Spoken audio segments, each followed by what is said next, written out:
go live. Brought to you live from Okami's house. Give me a second just to make sure everything is up and running on YouTube, and then I will move over to Twitch and make sure everything's up and running on there too. Why are you not taking me to my channel? Thank you. Let's get this going.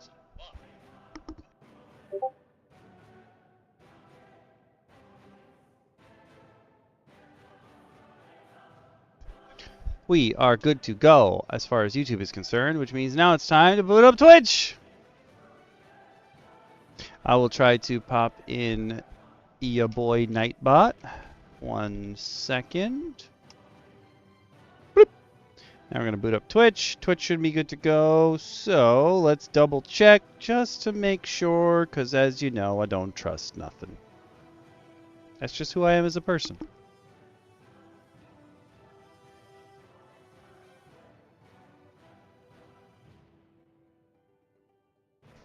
And there we go.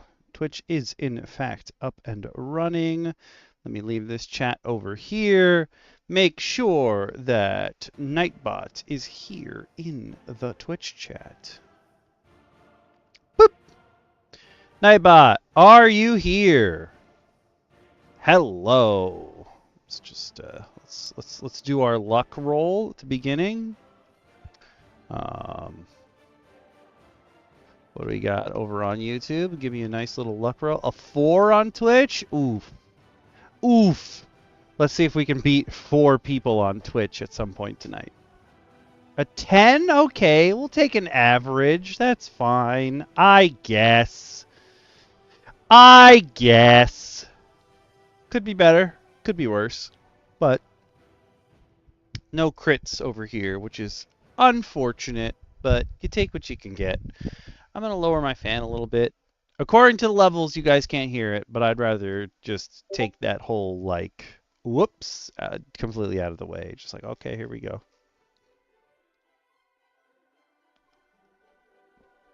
How is everyone? Ooh, you know what I forgot to do? I forgot to open up the poll for later. Give me one. Well, you guys can't see what I'm doing anyway. Ha! They're already updated, right? Yeah, I did this already. God, I'm getting so good at this.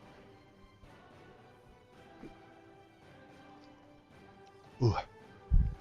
I just want to say sorry to the folks who came and joined the Discord and gave us a whole bunch of homebrew that we didn't get to immediately, but like we went over some of it, and the community plus the DMs vote on what we're going to look at next. So you could have put in votes so that we'd take a look at your stuff, but you didn't.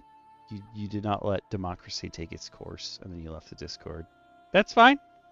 Come back and join us on Mondays. You don't have to hang out in the Discord. But we love hearing from each and every one of you. And like, if you give us homebrew to look at, it might take a while, but we're gonna look at it. It's not like I'm taking those creators' bookmarks out. I'll keep them in there, and we will eventually get to them. That is just the way it be. When there's so much stuff to look at, we gotta at least try to keep on the topic that people want to see and or talk about. But I did pose a question in the posts I made before the stream. What do you guys think the theme for tonight's spells are? I feel like this is a harder question for the people on Twitch to answer because you couldn't see the thumbnail. Now that I think about it. But if you want to see the thumbnail a little early, remember that thanks to AWAS, there's now a channel in the Discord where I will tell you what streams are coming up next week. So that's one way to look at the icon. to be able to see the image, therefore have a be able to take a guess as to what tonight's theme is. Because we're trying out here to make sure that the spells or the subclass, well, not so much the subclasses, but we try to keep things within a theme now because there's just so much stuff. You got to put it together in some meaningful way. And then also, because it's together in a semi-meaningful way, it is a lot easier for everyone, including me, to be like, oh, when did we look at this? And then I can go back to whatever that theme was and be like, oh, okay, I know when we looked at this. Cool. There are a lot of spells tonight. It is a spell. What is this? Don't do that. Oh, come on. Really? Okay, 1 second. I guess I have to do this in another tab. Okay, that's unfortunate. Why would you kick me out now? That's what I want to know. Like, why would you choose now? I'm in the repository all the time. Now you want to do this to me. You mean thing. Microsoft, what are you doing to me? This is... Yikes. Yikes. Why would it kick me out now? It's kind of a dick move, Microsoft. Especially because I gotta look up what my password is. I have no idea. How you gonna make me log into something that in order to turn my computer on, I have to be logged into? That's crazy. Why would you do that to me? Don't do this to me. Yikes.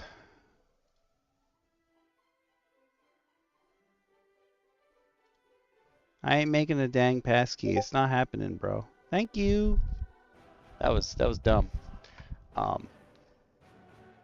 didn't like that.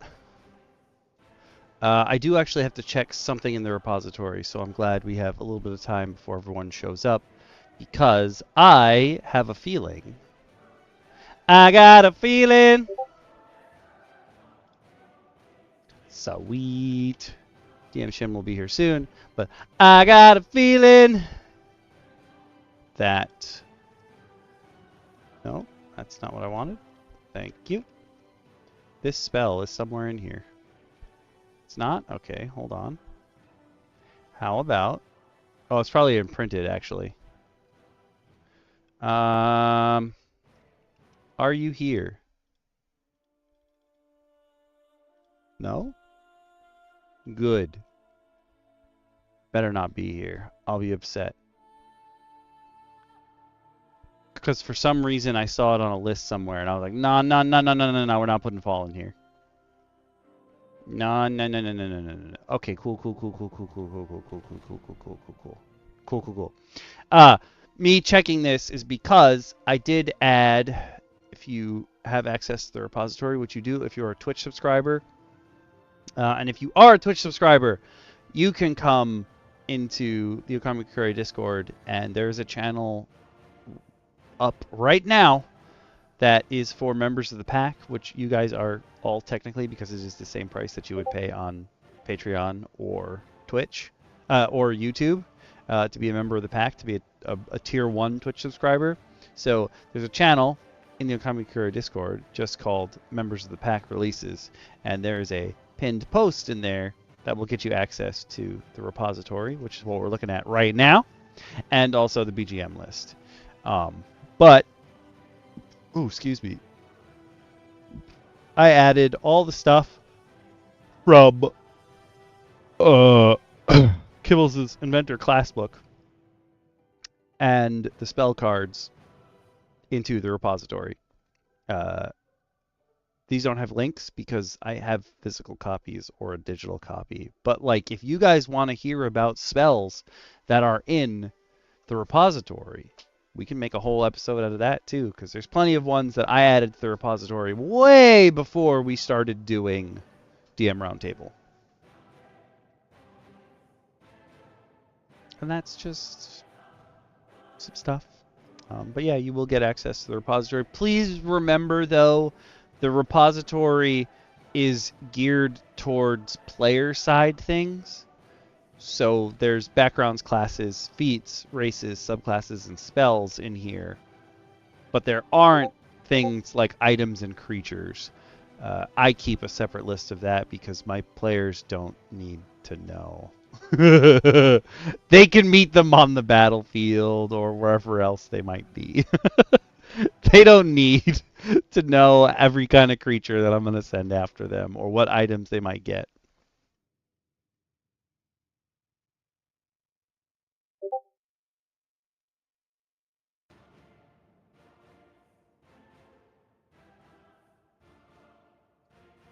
But yeah, you will get access to this if you become a member of the pack or Twitch subscriber. I'm going to make words one day. So you can get access to this. But yeah, it is. What's up, AWAS? It is very player focused, not DM focused. I mean, as a DM, you could use any of these to make your creatures too, but it is player focused. So you can use it.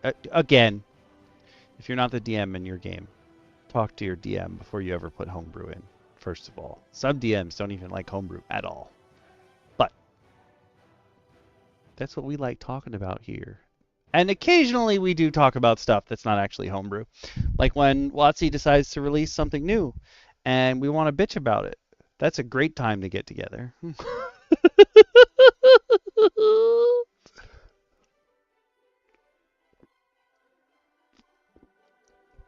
I'm so thirsty.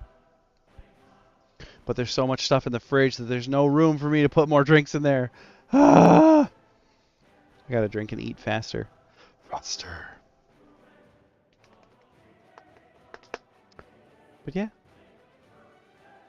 Ooh. Okay. I'm not doing it now, but in the future I'm thinking of... okay. So it's never been a poll option yet, but I would like to. I've been talking to DM Shin about this, and also DM Lacara, that I think it would be cool at some point for one of these DM Roundtable episodes to be like, let's build or let's make. And right now, my idea is that we'll transition into a let's make after we look at some creatures that need some tweaks. So like that is on the docket in the future. Oh, don't worry about it. I was going to ask you if after the stream you wanted to do dailies. I haven't done dailies in a few days. And I feel like I may not get the chance to do them the rest of the week, but we'll see. A visitor to the round table.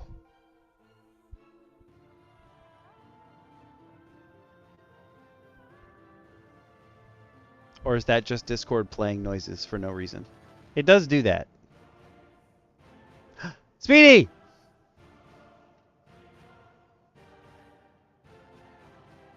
We can't hear you if you're talking?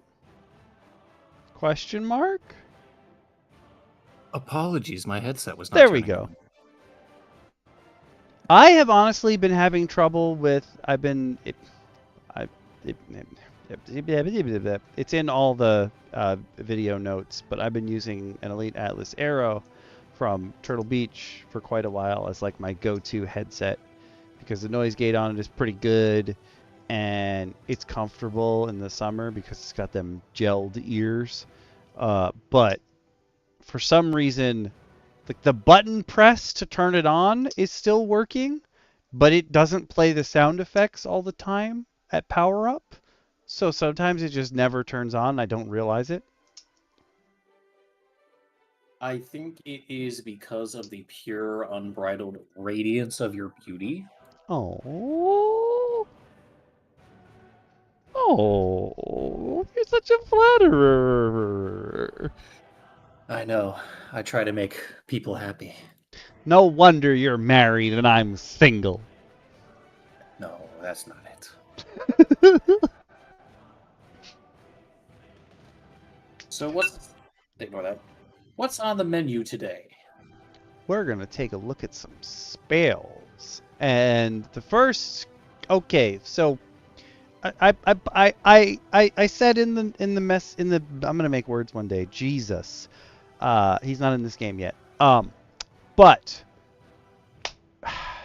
in all the notification posts that I put out, I was like, can you guess the theme of tonight's spells? Did anyone get it right? Nope, I don't even think anyone's hazarded a guess so far. What's up, Fist? Yes, yet. I'm sure someone, to be fair, I'm sure there's a homebrew Jesus out there. I'm 100% sure. There's probably a homebrew Jesus for every race. Why, hello there, Awa. Yay! Club said he'll come later.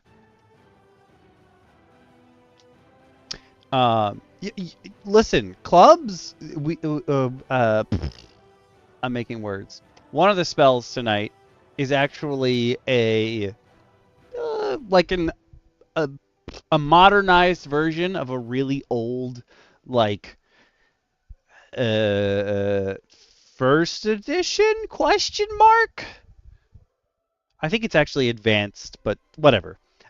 Spell, and that's the kind of stuff that like clubs knows. Homegrown.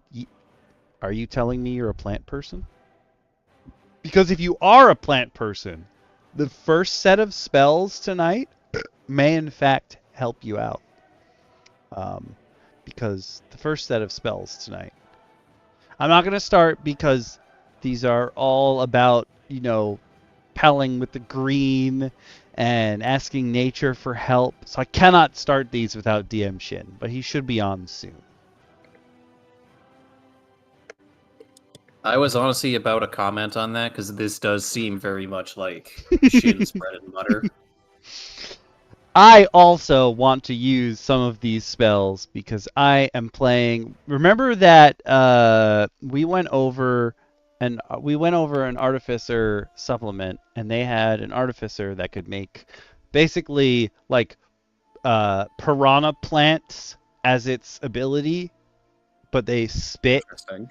And I was like, I want to be that, and I'm currently playing that artificer in DM Bacon's campaign in Odyssey of the Dragon Lords. And I'm like, if I can use these spells right here, I'll be happy. I mean, we have to survive until then, but I think some of these will fit into my artificer as well.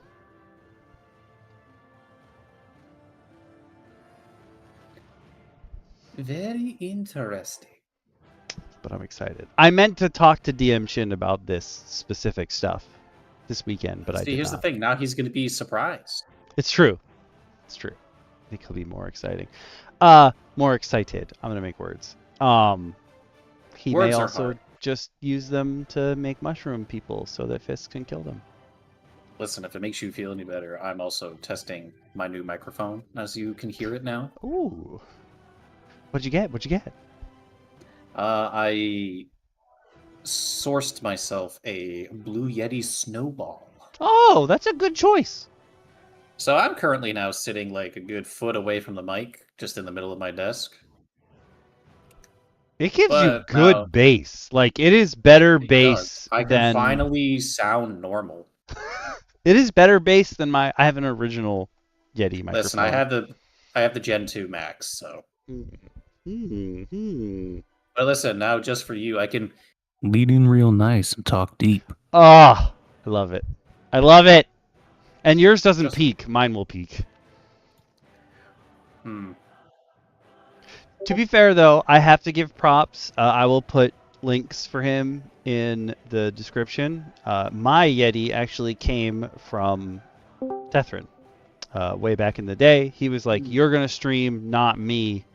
Here's a microphone." And I was like, oh, thank you. Welcome, Lacara-kun. Hello! I am pretty sure I'm Lacara-san to you. First up, Lacara-chan.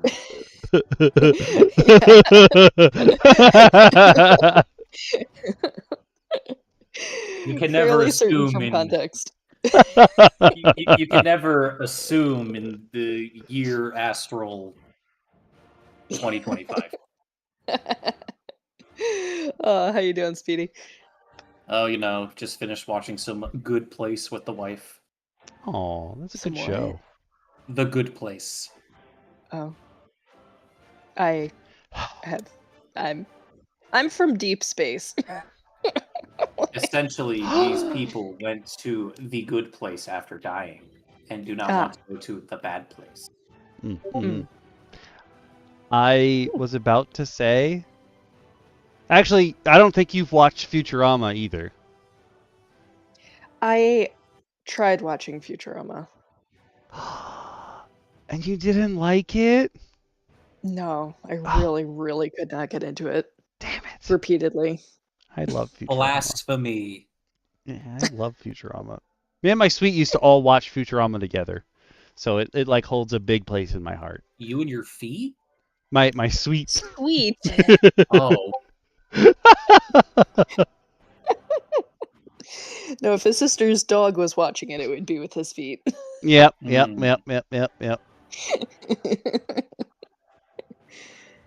Earlier today, when my sister and the dog were over, she was trying to get me to play with her, and she kept like waving her paw to like get my hand to come down to her, but she kept biting me, so I was like, nah. And instead she just put her paw on my foot, and I was like, all right, this is fine. But I want to be close to you. Feet. I'm like, all right, fine. That's acceptable. Does that count as footsie? It does, 100%. I just realized it was his earlier message of they are in Rivals. Who are you playing so that I can shame you publicly? Actually, wait a minute. Awaz, are you playing with Fist right now? Are you guys in a party on both Twitch and Rivals? She can't answer right now because she's... Awaz gives off Iron Fist player. I don't know if I've ever seen Awaz play Iron Fist. Awaz does a lot of healing. Interesting. That's my girl. I'm always the healer. I was gonna say I could see Fist playing Iron Fist, but actually he plays Punisher. If Fist played Iron Fist, that would be a little on the nose.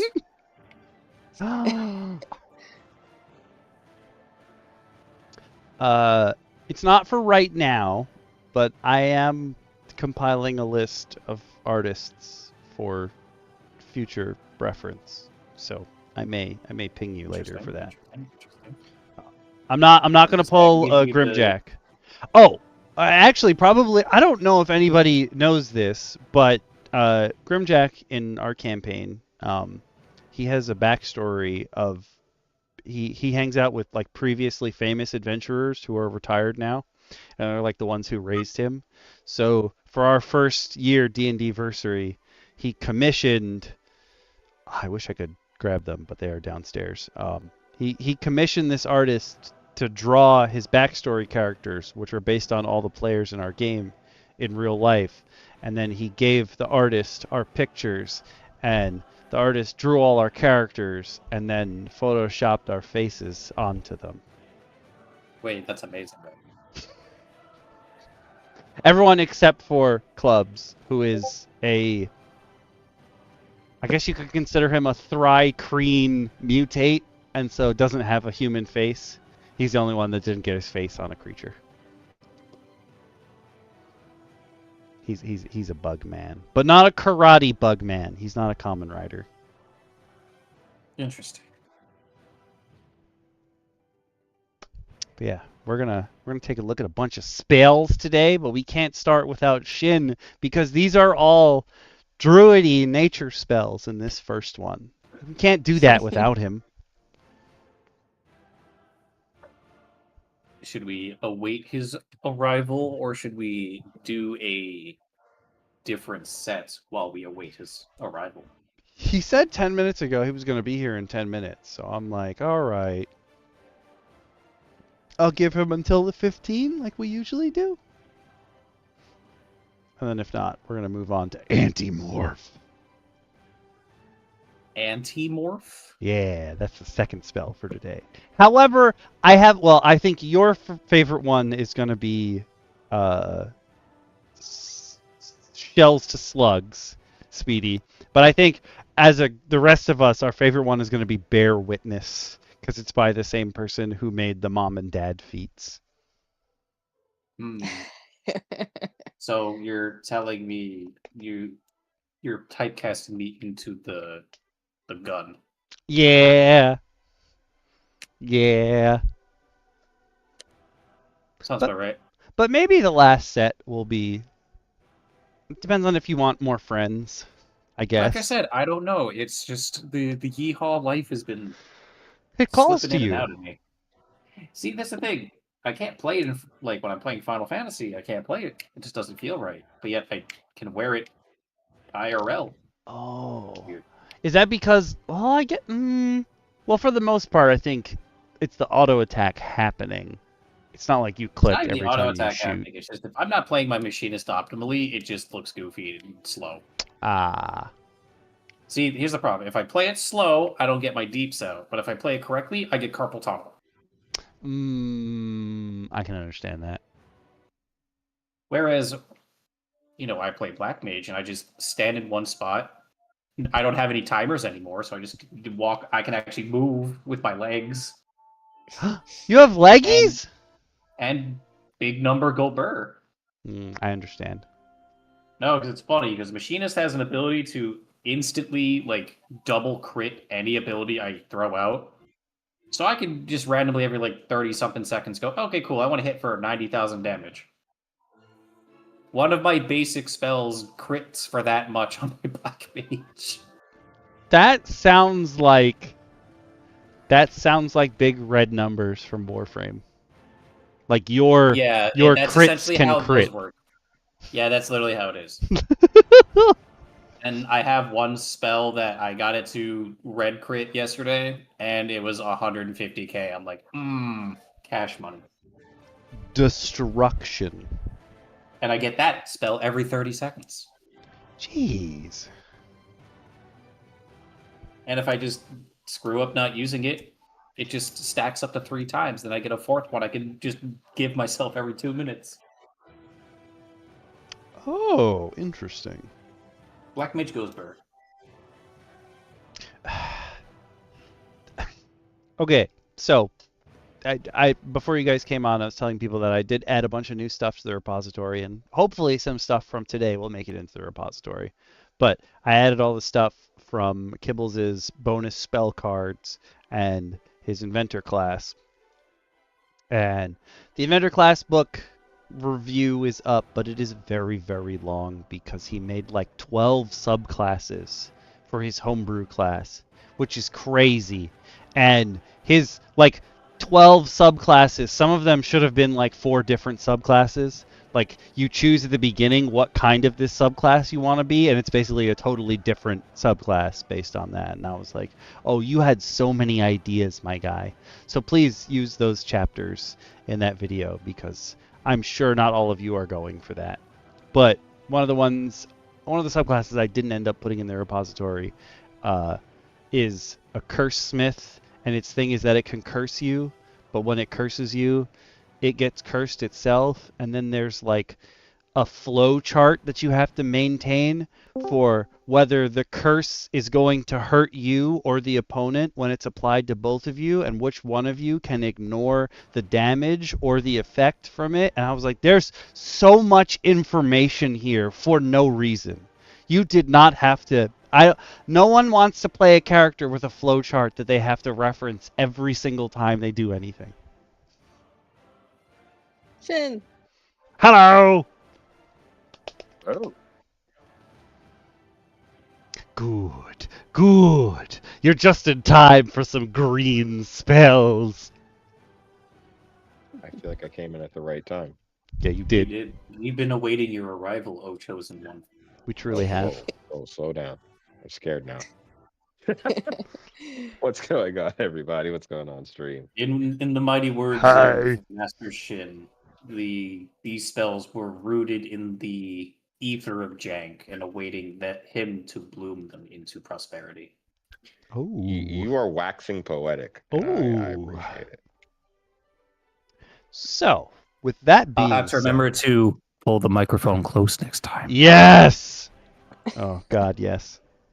I'm just writing myself a timestamp. But with that being If said, someone in chat rolls a natural 20 on a charisma roll, I will ASMR one of these spells. Only if you join the Patreon at the free tier, though. oh gotta join yes, Patreon. yes, At yes, the free tier. yes. Woo! Look at that plug. Thank you. I love you. you. Scanning, you're just dropping it. Seeding Sometimes the you gotta just slide those seeding in. it. Seed it. Pretend that this is like a torrent, but you actually care about it. So not only will you seed it, but you will share it. Whoa, We are will, you in saying fact, I'm not concerned about the FBI knowing that I finally downloaded every single NSYNC album known to man? Listen, we here are not Livewire or True. LimeWire. We are Green Cord. Ooh, I like that. I like that.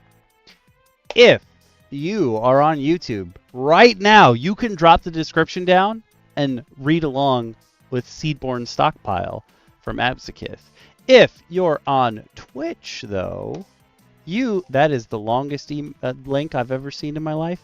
I don't know if this link's going to work on Twitch. Hold on, let me get the shorter one. If you're on TTRPG. Twitch, Link too long.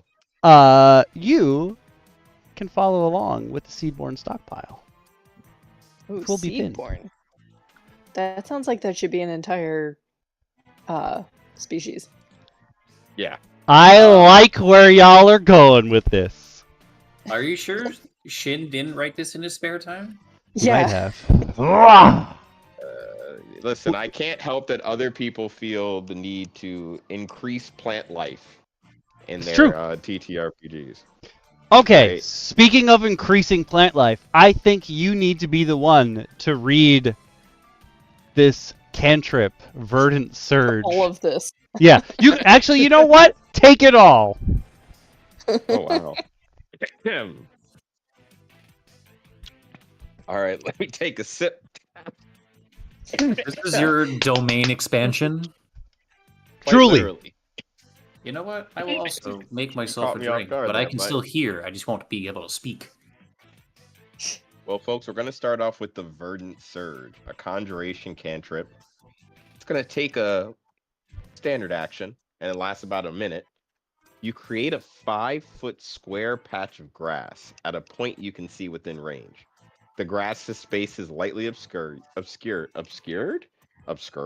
don't know why I just said that, but it's now obscured. Obscured, and is difficult terrain for creatures hostile to you, as weeds grab at the creature's feet. Oh! This This has area utility. counts as an organic Wait a minute. Oh, it counts as an organic. So I was saying before, I'm playing in DM Bacon's Odyssey of the Dragonlords campaign. I'm playing that artificer we went over like 6 months ago that makes piranha plants. I could use this cantrip to grow my piranha plants. I think you just found a great way to not only grow piranha plants, but like, hey, you're a druid and you really want to cast, what is it? They have that entanglement spell, and you couldn't find any grass. Just pop up grass. Entanglement. Yeah. You're now officially Jada Pinkett Smith. Just pop up. Oh, that's good. That's Will good. Smith, please don't come and find me and slap me. Don't slap me. You're not on a stage. You're safe. This is true. It's true. But the utility for this also giving you as a druid, I see it's given to wizards as well. Interesting, I guess, because it's a conjuration spell, so a conjuration wizard should be able to, a school of conjuration wizards should be able to do that. But that kind of opens up the idea of like a chloromancer, I feel like, where you're really playing around with just the flora, and you're kind of like a weird apothecary slash like. You're a druid that reads too much. Yes. Yeah, you're a druid who can read, and Yeah. that's scary. It's like, quick, the trees will tell us what we want to know. I'm going to read the tree's diary. What? I mean, yeah, because it's almost just like the nature science majors. Mm, Yeah. mm. You're an Or environmental Earth science major. sorry. No, you're an environmental science major, cranked up to 11. And I like that, like, you could use this for combat, but I mean, like, the utility of just popping up grass because it counts as an organic surface, like, that opens up so many other things with other people's spells and abilities. You can use, all of a sudden now you have the, like, I'm going to assume, and this is not written this way, but I'm going to assume that because it can now create grass, it's broken whatever surface is there and produced dirt as well, correct? Probably. Mold Well, because it does say there that we it go. does Mold earth. count as You organic just- surface. Yeah. Yeah. And also, this would be the perfect spell to tell your barbarian to go touch grass. Oh yeah. Oh yeah. This is absolutely, there's a flavor moment. When you really get sick and tired of the BBEG, you just conjure up a little patch of verdant turf. Hey, touch grass. Touch grass, Now- all right? I hate to bring this up. It's not written explicitly, but I feel like us as the DMs would do this because we think it'd be funny. You're aware how cantrips get more powerful as you level up? Does the More grass. radius of grass created increase as you level up? No. You grow grass, then you grow grass and a flower, and at like 9th level you can go grass, flower, and 1 bush. Okay, there is what are they now?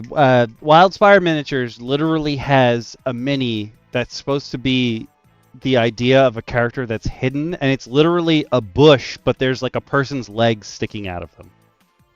There And you that's go. all I'm thinking There you of. Yep. Not to even quote this game, but early in the days when Fortnite had legendary bush as an item, I'm just thinking of people tiptoeing around in bushes as they run through the Oh, that fields tracks, yeah. of Faerun. Just the dragon shows up and it's just like, haha. Wait, where'd everyone go? He's trying to figure out why there's a new bush in the middle of his lair. He's like, what? This is Remember there truly being for when you trees want to here? do your best Metal Gear Solid impression. Yeah. Oh yeah. Wee. Huh? What was that noise? Just walk by, knock on everything. I feel like it's unfair for me to take this all, so I'm gonna actually do it this way. Wait. I'm gonna request of certain people to read certain ones if that's okay. All right, that's fair. And That's fair. I think it's only fair that I ask you, DM Speedy, to take Sapping Buds. Well, Something I I just think wanted you to would bring something up very quickly. So it doesn't specifically state there's no limit on where you could make this grass appear from. Am I reading this correctly? Right. That's true. It's You just could based even within put it range. on a big guy. No, listen. You're not understanding where I'm coming from. So imagine you have an artificer or a warforged and you put some Or a grass Warforged on artificer. them. And you warforged an artificer's what the fuck are they called? Steel Guardian. Oh. You put some grass on them, they run into some range, and then you use them as the emergence point for some of these other spells. I'm thinking the sapping buds kind of like if you're it won't work on a Taras because he can reflect magic. But like if you were fighting like a big stone golem, you can't change its form, but that doesn't mean you can't put grass on it, and then you pop out the buds or whatever else. True. Well, as I'm being told to read this one, I think I see why, you mad lad. Sapping Buds is your 2nd level necromancy spell for druids and rangers. No one's rolled a nat 20, so I don't have to ASMR this yet. It is a casting time of 1 action with a range of 30 feet, with every component you can think of, including a fistful of seeds. It does require you to concentrate for up to a minute, where you cause a set of parasitic flowers to burst from a creature within range. When you cast a spell, you force the creature to make a Constitution saving throw. On a failure, they take 2d10 necrotic damage, and you gain hit points equal to half the damage dealt. On a success, they take half as much damage, and you don't gain any hit points. Whilst you can see the creature, you can force them to repeat this save as an action on your turn for the duration of the spell. This creature affected by this spell may use their action to make a strength check against your spell save. Not a success, the spell failed. They have to literally rip them off? That's kind of cool. Wait. So what I'm seeing here is this is literally a plant-based vampiric witch bolt. Yeah. Before we got to the extra end thing where Absokith says like you got to rip them off, I was like, so if they fail, they still have these plants growing out of them? Yeah. Interesting. So the potential to sap life from someone and the added effect of that creature, if they want to actually get rid of it, they have to waste their action. Correct. That's a lot of utility in one spell. And it's only second level. I say only, but It's a little OP. Yeah. I mean Fireball's level 2. Fireball's 3. Oh, is it? I was thinking damage-wise, it's low, but the utility of it taking away that person's... It's a lot of sustain, which you could use on someone in combat with something else. So considering this is a ranger or druid, it would be beneficial to use this on something engaging like your fighter, your barbarian, your paladin. This would Anyone be a but you. spell, I think this would also be a spell that I would be very much harping on the actual caring of the components. Like, this would be one time where your component pouch matters, I think. Yeah. If you... Normally, you kind of just automatically assume, and it's assumed that a standard spell component pouch just has everything necessary, but I'm going to require that player to count their seeds. Yeah, I would say put like a fistful of... They've got to be like high-grade seeds to be able to do this. So I'd put a monetary value and like is consumed by the spell. Yeah. In theory, assuming we left as written, would you, for your game, just change the level of the spell? If I didn't change that, I would move the spell up, I think, to 4th level. 4th. I was gonna say, level, go. Just because, again, going off what you were actually saying before, and everyone, I think we all agree, it's the utility of the spell. There's too much. There's too much that it can do beyond just a simple grasp. Yeah, because I mean, damage. just looking at it numbers-wise, I mean, if they fail every single save and you max out your damage for a level 2 spell, that's 120 damage. Yeah, that's a little ridiculous. That's a little.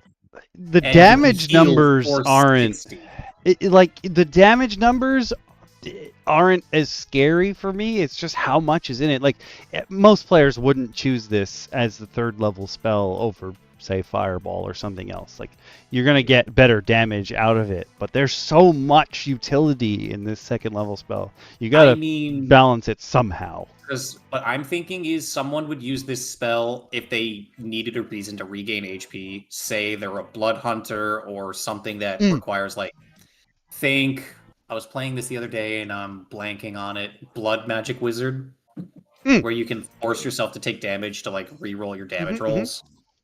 So this would pair well with something that like uses your HP, or if you're able to give it to someone else somehow. Yeah, like you're not fighting the dude doing this. Like you're the only one. Siphoning the health out of one thing to give it to someone else.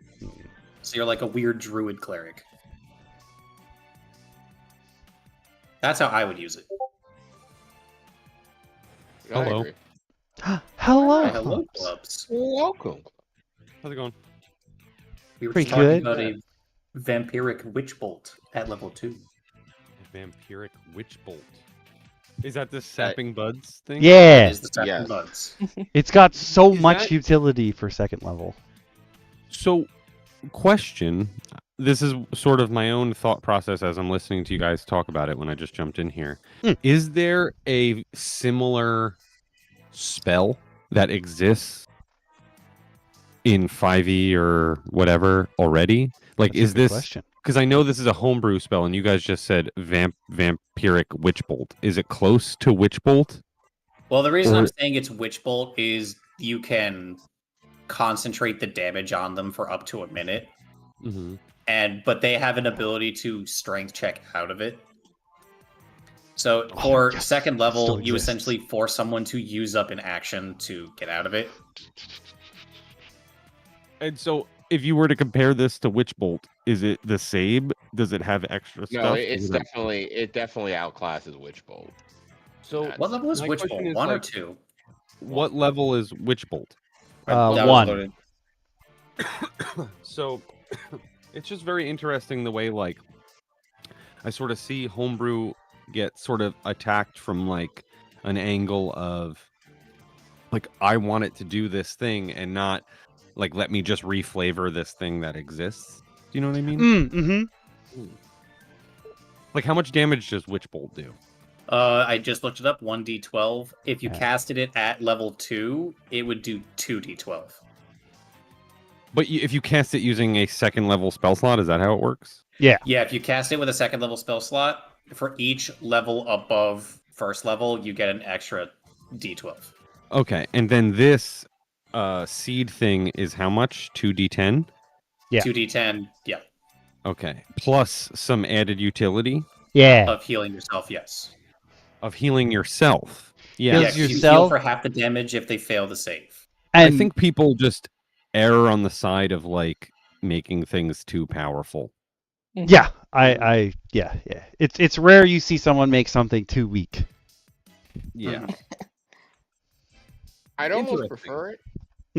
So AWAS, the reason I brought up that particular spreadsheet is there is a person on Reddit who made this fancy damage study of all the spells that were in the default game, to like help people figure out like when they're making a homebrew spell where like utility and stuff should lay. But like this second level spell, it has the potential to heal you. The damage isn't as great as other second level spells you could cast, but even if the person that you're attacking fails the save, it's not a save or suck. It's a save or half damage, but the spores stay on them, and if they want to get rid of the spores, they have to use an action to get rid of them. Yeah, because it's not like at the start of your turn, you can do this save. It's no, you have to waste your whole action. Is it concentration? Yes. Yes, Imagine it wasn't. Oh my that god. would be crazy. And you only need a fistful of seeds. Yeah. You just like go outside. Everyone, no one would do anything else. Why would we do that though? Like, why would we? Why would we? I would then say no to this spell. What would be my use? I mean, like, I come No. from an edition where there is no concentration, right? Mm. True. I'm also just thinking, someone, dual or multi-classed into sorcerer. Oh, look, I'm going to twin spell this. Yeah. Is that to say then, Clubs, that the idea of charm spells are permanent because you just cast them and no matter what until the caster is like knocked unconscious, it's just in effect? It has nothing to do with the caster being knocked unconscious, I think. I mean, I'll pull this up while we're talking, but I'm fairly certain that like the magic exists because you cast it, and that's that. Oh. Okay. You know what I mean? Yeah, There's like no, you like, you I just have to maintain the magic, or Yeah. else it will break. Like the charm takes place, the charm is charmed. That's it. There Oh. is something like if the person dies, the caster dies, then you're not charmed because the person you're supposed to be charmed to is dead. Ah, I got it. But other than that, I'm pretty sure it's just the magic happens. I'm pulling it up right now. Cool. It's like before on Mistra and the other gods were like, "Hey, can y'all stop messing with shit? Like, hold on. Yeah. If okay, the victim is allowed a saving throw versus spells. If the saving throw is successful, the spell has no effect. If it fails, the victim will believe that the spellcaster is its best friend and will try to defend the spellcaster against any threat, whether real or imagined. The victim is charmed. So it's just stuck.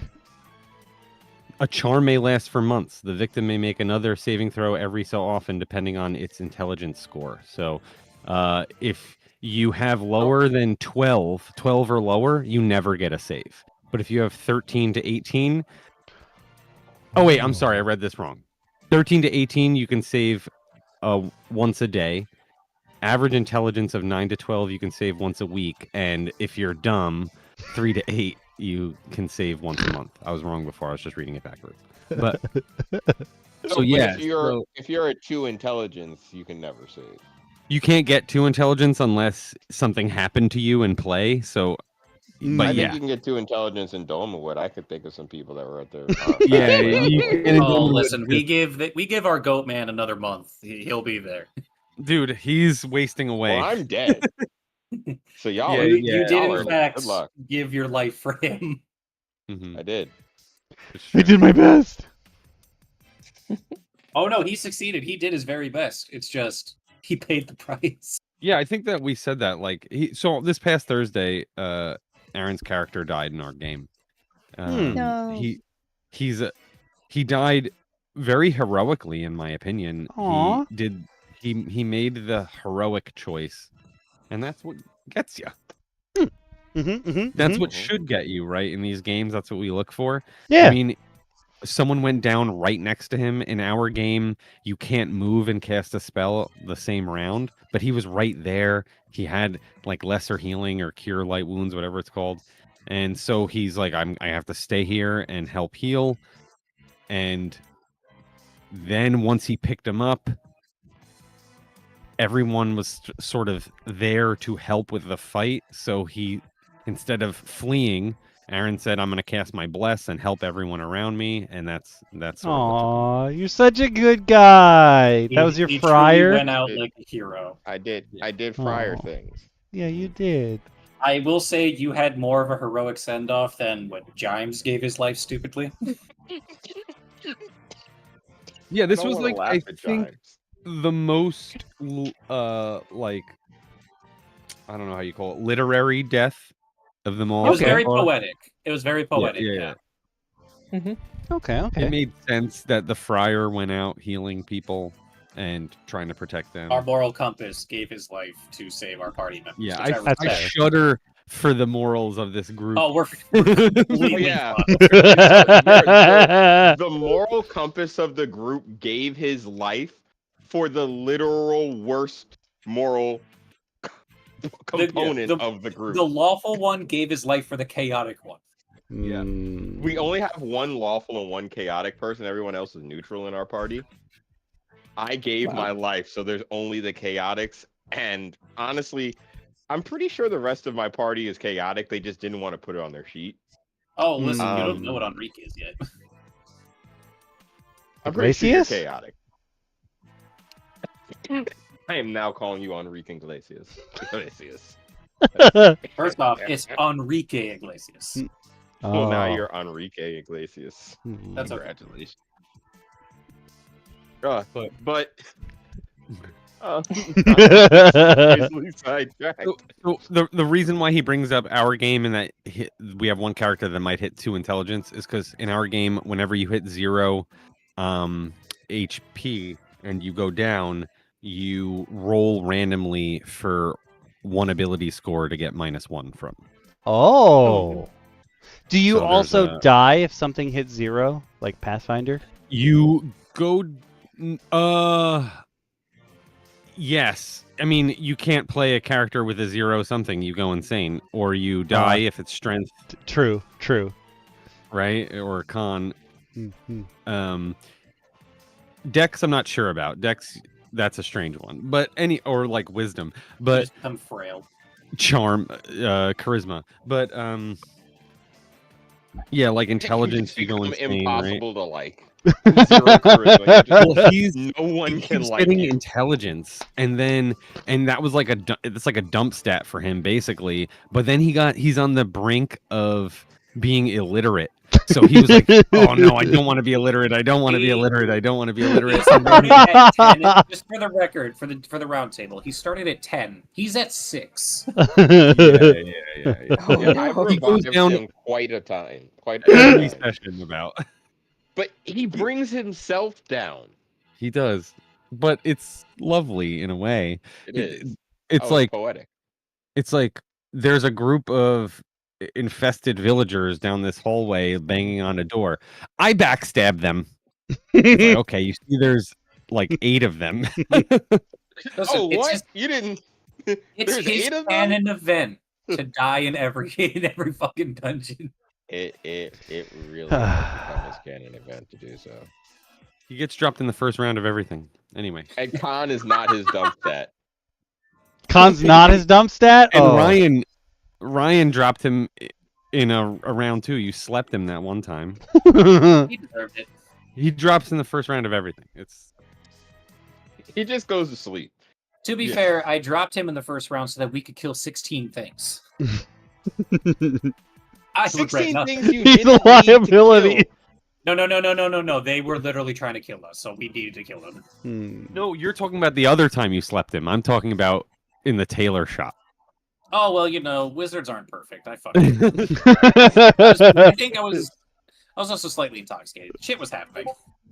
Well, Anyway, let me guys. ask. Well, I think the best thing to tell you is that if you are a slightly intoxicated wizard, DM Lacara, I think this is perfect for you. You might. Do you think there's a good chance that you might use the spell? Stabbing Yields. branch? Yes. Oh, yeah. I read this one. I love it already. If only a wizard could use it, that'd be amazing. 3rd level evocation, range 30 feet. You need a gnarled branch, though, which I find weird. You cause a wicked branch to appear from your hands and stab in a 5-foot wide, 60-foot long line in a direction you choose. Are we to believe that this thing turns into a 5-foot wide plank? This literally becomes tree lightning bolt. Yeah, this is tree lightning bolt. This is true. This is But druidic lightning this- bolt. With It's a tree. better This than literally tree is lightning bolt just- because they can't move. Alternatively, any organic surface within range may act as the origin point of the line. Every creature in the line has to make a dex saving throw or take 66 piercing damage on a failed save or half damage on a successful God. one. Okay, remember how I was Verdant joking about putting a surge? fucking grass patch on? Yep, like, I'm thinking that artificial I'm like, I was joking. I'm giving the stone golem, I'm putting the patch right on like his ball sack, and then it's coming out every time. I was gonna say, hey, I'm putting this on my tank's shield. I'm slapping him forward. Ooh. I'm letting him No. go forward. He pops Literally. sentinel every time something tries No, to kill move, the snakes. and he's just firing off as a bastion Because point in for me to theory, use the spell. this spell has a 90-foot range. You just put the grass patch on a homie 30 feet away. Boom, you have 90 feet of range with a fucking spear. Yeah, it's a Yep. tree spear. It does less damage, but like that's fine because these people can't move. Yeah, Yeah. but here's the thing. This is literally just a fucking green wizard. This is a wizard who didn't feel like playing wizard. It's like I want to be a druid, but as a wizard. I don't want to be one with the weave. I want to be one with the grass. One with weed. Yeah, This man- with the lead, yeah. Shin got there before me. Before you cast these spells, you do not take a hit from a doobie. You're playing this damn class wrong, or these spells wrong. Oh, DM Bacon's gonna be like, "What did you find?" And I'm gonna be like, "I have things. Can I put them on my green artificer, please?" I wish to tell the artificer to touch grass. Yeah. I think I find it interesting though that you can increase the damage. It doesn't increase, thankfully, like the duration of Mm. how long so it only remains until next turn. But that's an entire turn. And that's actually 2 turns technically if you win initiative. Right? Or would you consider that if it ends as the next turn after you've cast this? Like if you go before this and cast it, that's does it just get its true. action back? No, because it can still have an action, but it can't move. Yeah, he can still like shoot or what have you if he needs to. But if he's got a sword, that's too bad for you. Yeah. So it's powerful, but it's not incapacitating. So they can make some actions or attacks against you if possible. They have any ranged options. And I like I said, it only increases in damage. Again, most creatures, 3rd level's what? Level 5 for a character in 5e? Yeah. Yeah. So you figure level 5 in any of the D&D campaigns, I feel like level 5 is usually around the time characters have hit their stride and like fallen into what their character is. Mhm. So you kind of usually scale up the difficulty of things, and there's usually a little bit more a puzzle to a combat option. This is pretty powerful. You know, I mean, obviously the damage isn't going to knock most things out in one shot, but it is going to do a good amount of damage, and if used wisely, it can create kind of an interesting. I would argue that this creates a little bit of a difficult terrain, because if this is just stabbing out in front of people, you can't pass by these zero speed bodies easily. They become difficult terrain technically. The way that this is written, I would also say, depending on what order the creatures are in, like if you're running regular initiative instead of group initiative, because of the way it's written, whatever creature goes first that's impaled, the tree dies within them. I would have that guy. Once it breaks, like the line is broken. Yeah. But also, a good thing to note is just the utility of locking something in place, because it says in any direction you choose, so you could lock something flying in place. You could use vertical shock traps, essentially, like from Horizon Zero Dawn. But that if your player thinks up of a way like that to use it, I think that's totally viable. You literally created like a spear that flies up and gets triggered. Why not? Yeah. And I don't think that's too game breaking. I think that's kind of it's crazy, as it is lightning bolt in a tree, but I don't think it's as wild as like the sapping buds.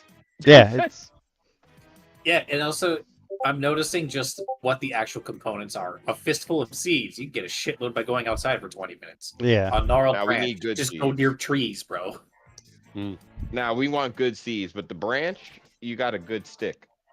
It's yeah, my like favorite when you were like, "Oh, we need the stick for it," I was like, "Well, I mean, if the player is a guy, they're gonna do the same thing that they would do in real life. You know, when you walk in the woods, and you just pick up a stick, and you're like, yeah, the boys will understand." Shut up.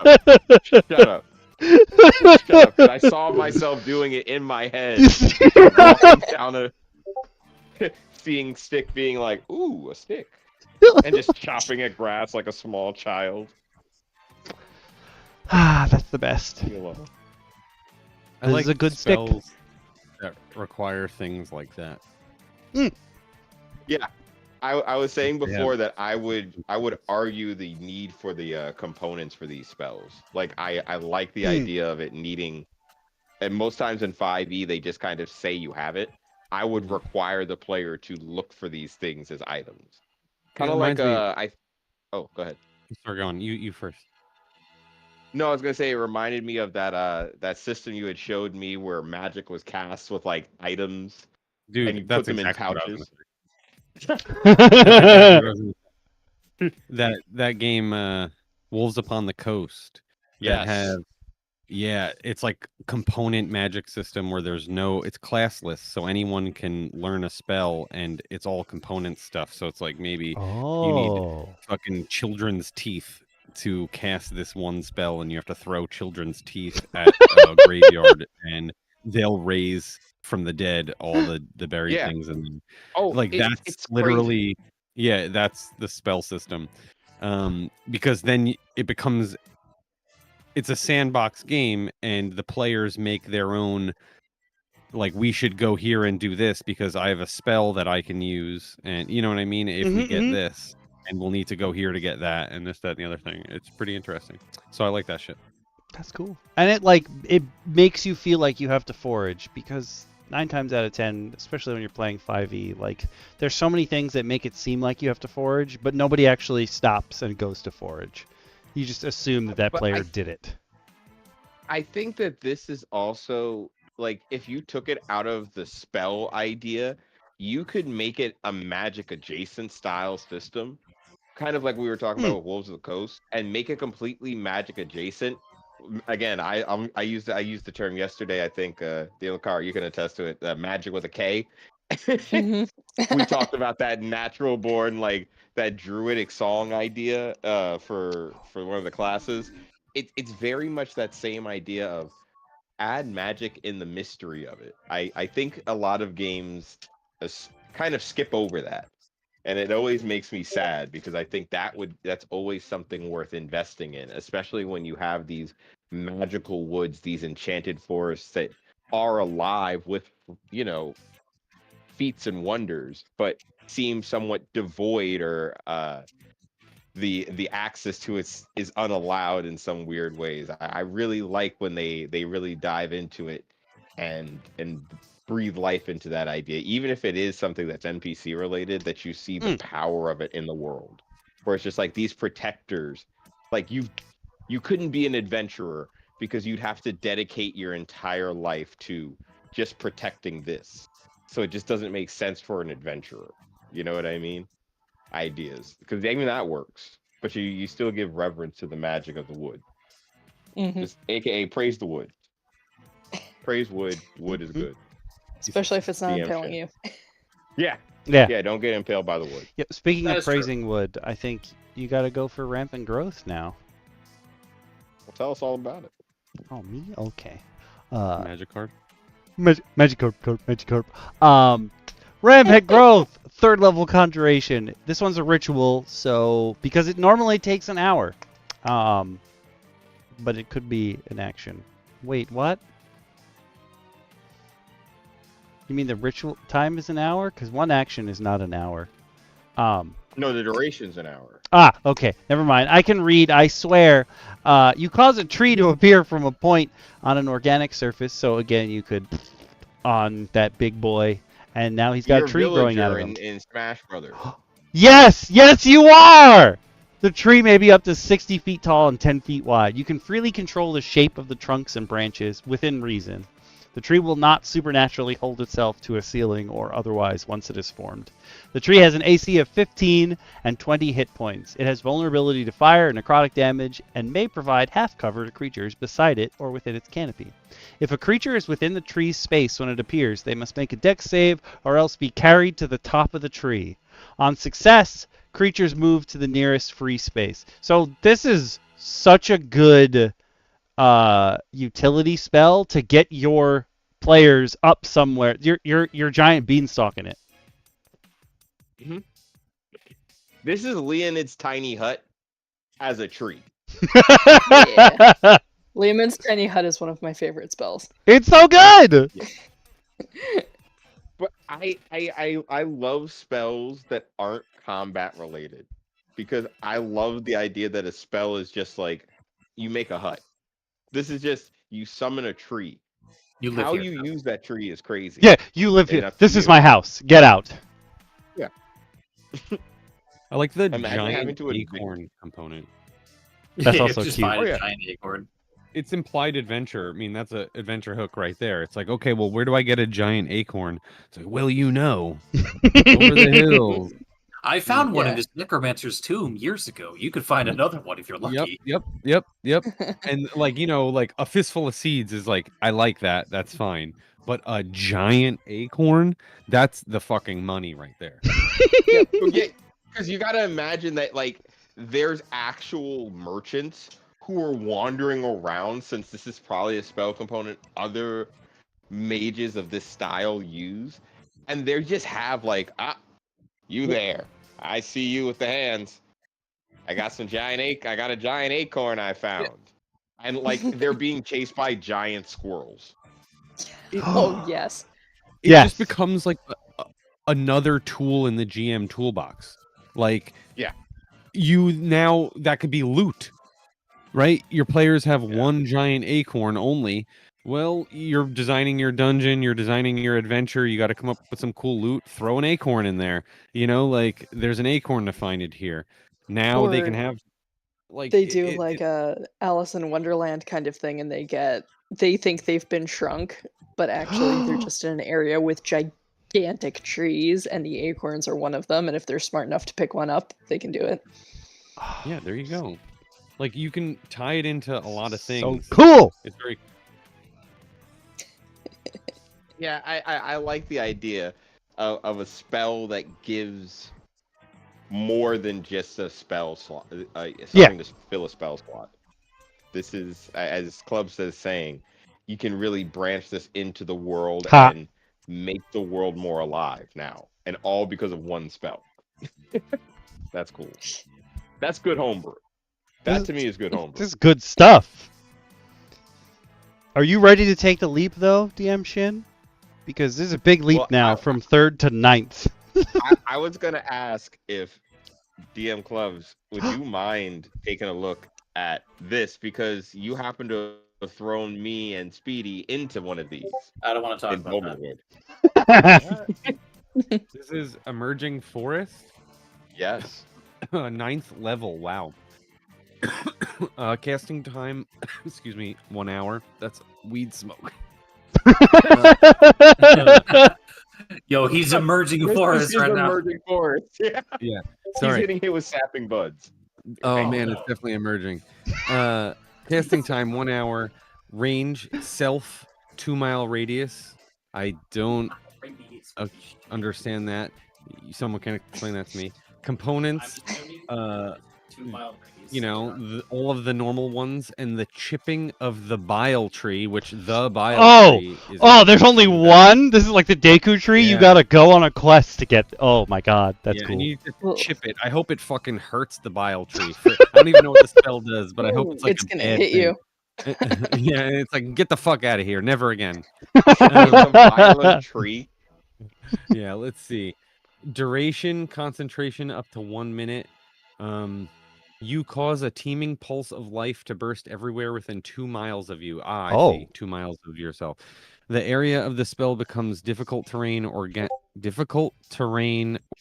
surface, and is lightly obscure as it is coated in rampant wildlife.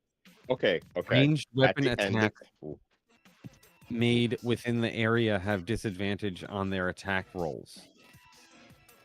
All right, I'm confused. Someone's Is this gonna have to Pokemon follow this grass? better than I do. The forest deals 50 bludgeoning damage to any structure in contact with the ground in the area when you cast the spell and at the start of each of your turns until the spell ends. If a structure drops to 0 hit points, it collapses and potentially damages nearby creatures. A creature within half the distance of a structure's height must make a dex saving throw. On a failed save, the creature takes 5d6 bludgeoning damage, is knocked prone, and is buried in the rubble, requiring a DC 20 strength athletics check as an action to escape. The DM can adjust the DC higher or lower depending on the nature of the rubble. On a successful save, the creature takes half as much damage and doesn't fall prone or become buried. If this spell persists its full duration, the wildlife and its effects become permanent, but the structure damage each turn ceases. So it's just like civilization destroying eruption of flora, right? When you said wildlife, I immediately I was like, there's no animals here. Are there? But there's no animals. Almost not me. You guys ever watch season 3 of Korra? Not true. Just the fucking spirit forest everywhere. Well, I was gonna say this spell right here. This is the whole adventure hook. The chipping of the bile tree to finally. So you literally have watched deforestation happen because of some wild event or maybe some enemy kingdom. Your elder is like, the only way to save our people is to bring back the chipping of the bile tree. Yeah. Because he's literally going to use this to cast emerging forest on all this stuff that's been deforested and bring back the forest, because they're just like, fuck the civilization that's being built over our forest. We want our trees back. This is like And because the of all oh, go ahead. city destroying spell. But go on, yeah. Yeah, and like they're ready to destroy the city because they're like, we need the forest back because we live in the trees. Yeah, You send your players out to go find this bile tree, and they go through all sorts of crazy shit to find like out that the world not wanting people to just chip away at this tree has all the defenses. You get your big fight at the end. Your players see if they can do it. They come back with the chip, or they don't. They die trying, and you play some more characters, and the world expands because there's other people going for this bile tree because of the potential power that it is to just destroy cities. You got to think about it like that. Like too. like every It's a every city country in the destroying thing. world has its own bile tree, and there's an invading force that's come down and like taken over the bile tree areas. But there's like a circle of druids that need the bile tree's power in order to push back all this alien growth that's stunted the world, as they're like trying to frack it for resources or what have you. So you have to go on your quest to start revolutions in each of the countries to take back their bile trees so the circles of druids can get rid of all this rampant construction. You're see, Captain Planeting. I'm thinking the bile tree, if like you use the chipping of it as you know your druidy type people, but if you cut the tree down, it produces like a fantasy world equivalent of oil. So you've got the people that are trying to like industrialize the world that are going after the tree to kill it, and you're going after it to replenish the planet. It's literally the greatest wellspring of oil they've ever heard of, and they're ready to chop it down for the resource. See, this is why this kind of component is really good, and you guys all came up with different stories and a way to use it that are compelling. You know, for me, I'm thinking there's only one chipping left.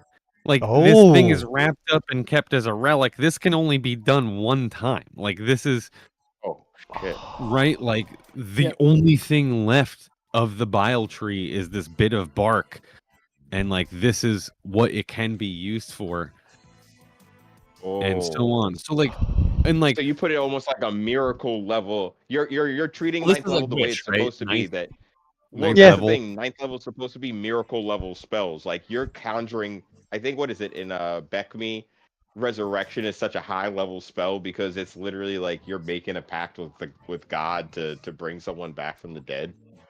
Yeah, I don't know, but I think I like all of your things, and I like how they're all able to be interpreted different ways, and like that's sort of more my point, is that we've all interpreted it a different way into our own alleys, you know, our own styles and shit. And it's great. Like I think that it's fucking better than the spell itself.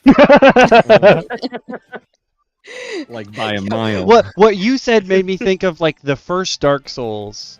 If you like, you can link the first flame, you can continue the Age of Fire, and like everyone your entire time while you go through the game is telling you have to become the next king, you have to link the fire, you have to keep this age going. But this age is over. You're just like prolonging everybody's suffering. So like you can walk away and choose not to. So like all the druids are like, you have to go chip the last piece of the bile tree. You have to let us do this. And then you get there and you're like, but why? Why can't we just move on? We should move on. Everyone is suffering.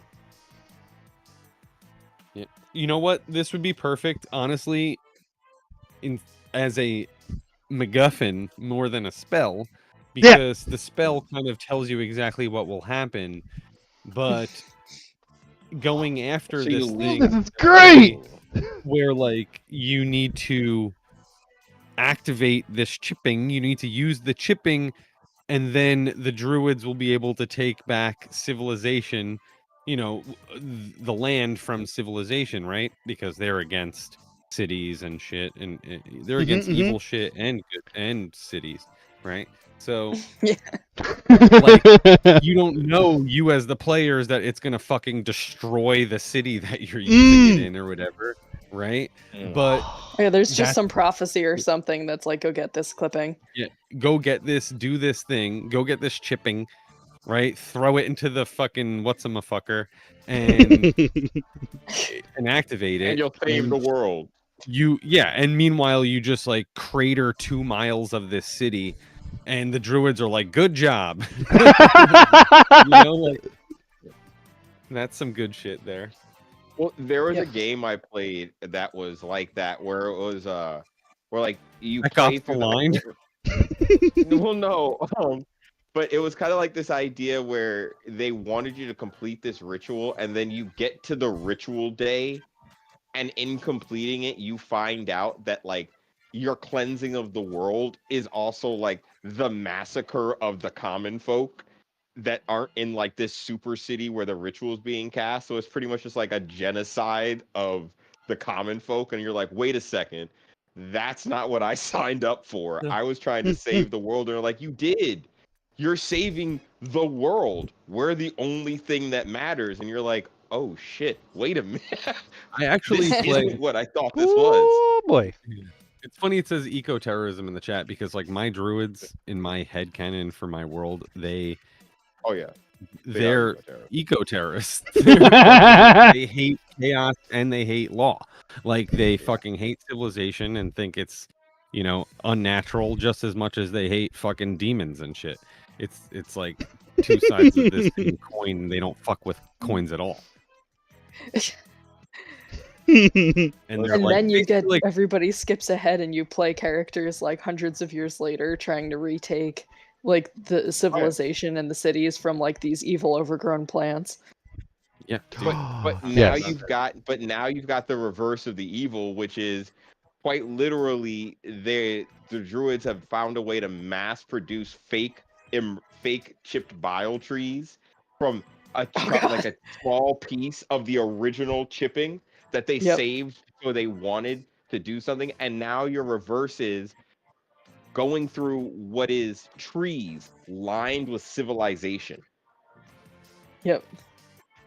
As you try to go and recover this final piece of the chipping, so that no one else can ever do this. Like, hey, we now know what this spell could do. If you want to continue or like start a new campaign with your characters, you'd be like, hey, let's just continue it. You now need to destroy the final chipping that you once recovered as your ancestors. And it's like, oh shit, okay, let's do this. And playing off that idea that you brought up, Clubs, of there's only one, someone's not going to like that fact, because someone wants to mass create trees in this way because they want to destroy civilization. They're sick of it blocking nature's bounty and all of this stuff. Let's turn druids to the way you like them. You're like say fuck civilization. You're like anime first episode is like you're watching from the perspective of the kids, and these druids, this whole group of druids show up in town, and like whatever the police force is tries to get rid of them, and they're like popping grass out of things and making a whole bunch of trees so that they can grow them and use them as cover, while the arch druids in the back are trying to cast this spell. Well, you get to also play around with that in a world, just to go off of that, where metal weapons are rare because metal hurts the trees. So people who have metal weapons, it's hidden from people. Everyone uses wood and like little ways to chip and harden things and stone and stuff like that. But if you get a hold of metal in this world, well, oh shit, you're on a whole nother level now. And it changes an iron sword from like a basic weapon into like a magic. It becomes a magic weapon. A basic iron sword is now a magic weapon. Because nobody can cast a spell off of it. Yeah. You don't have to give it spells. No, that's what I'm saying. It's not. It's no longer an organic surface, and you're the only one using it. So like people are trying to cast spells, and you're literally deflecting them with your sword. Yeah. You turn an iron sword into a magic weapon. Oh, I like that. Bone sauce. I don't. Anyway, I this like that. component is better than the spell. Yeah, you're right. You're right. I think we just waxed poetic about the component for like 20 minutes. Like, That's the spell so could good. do anything. It's 9th level. It could be wish, right? Like Mhm. whatever.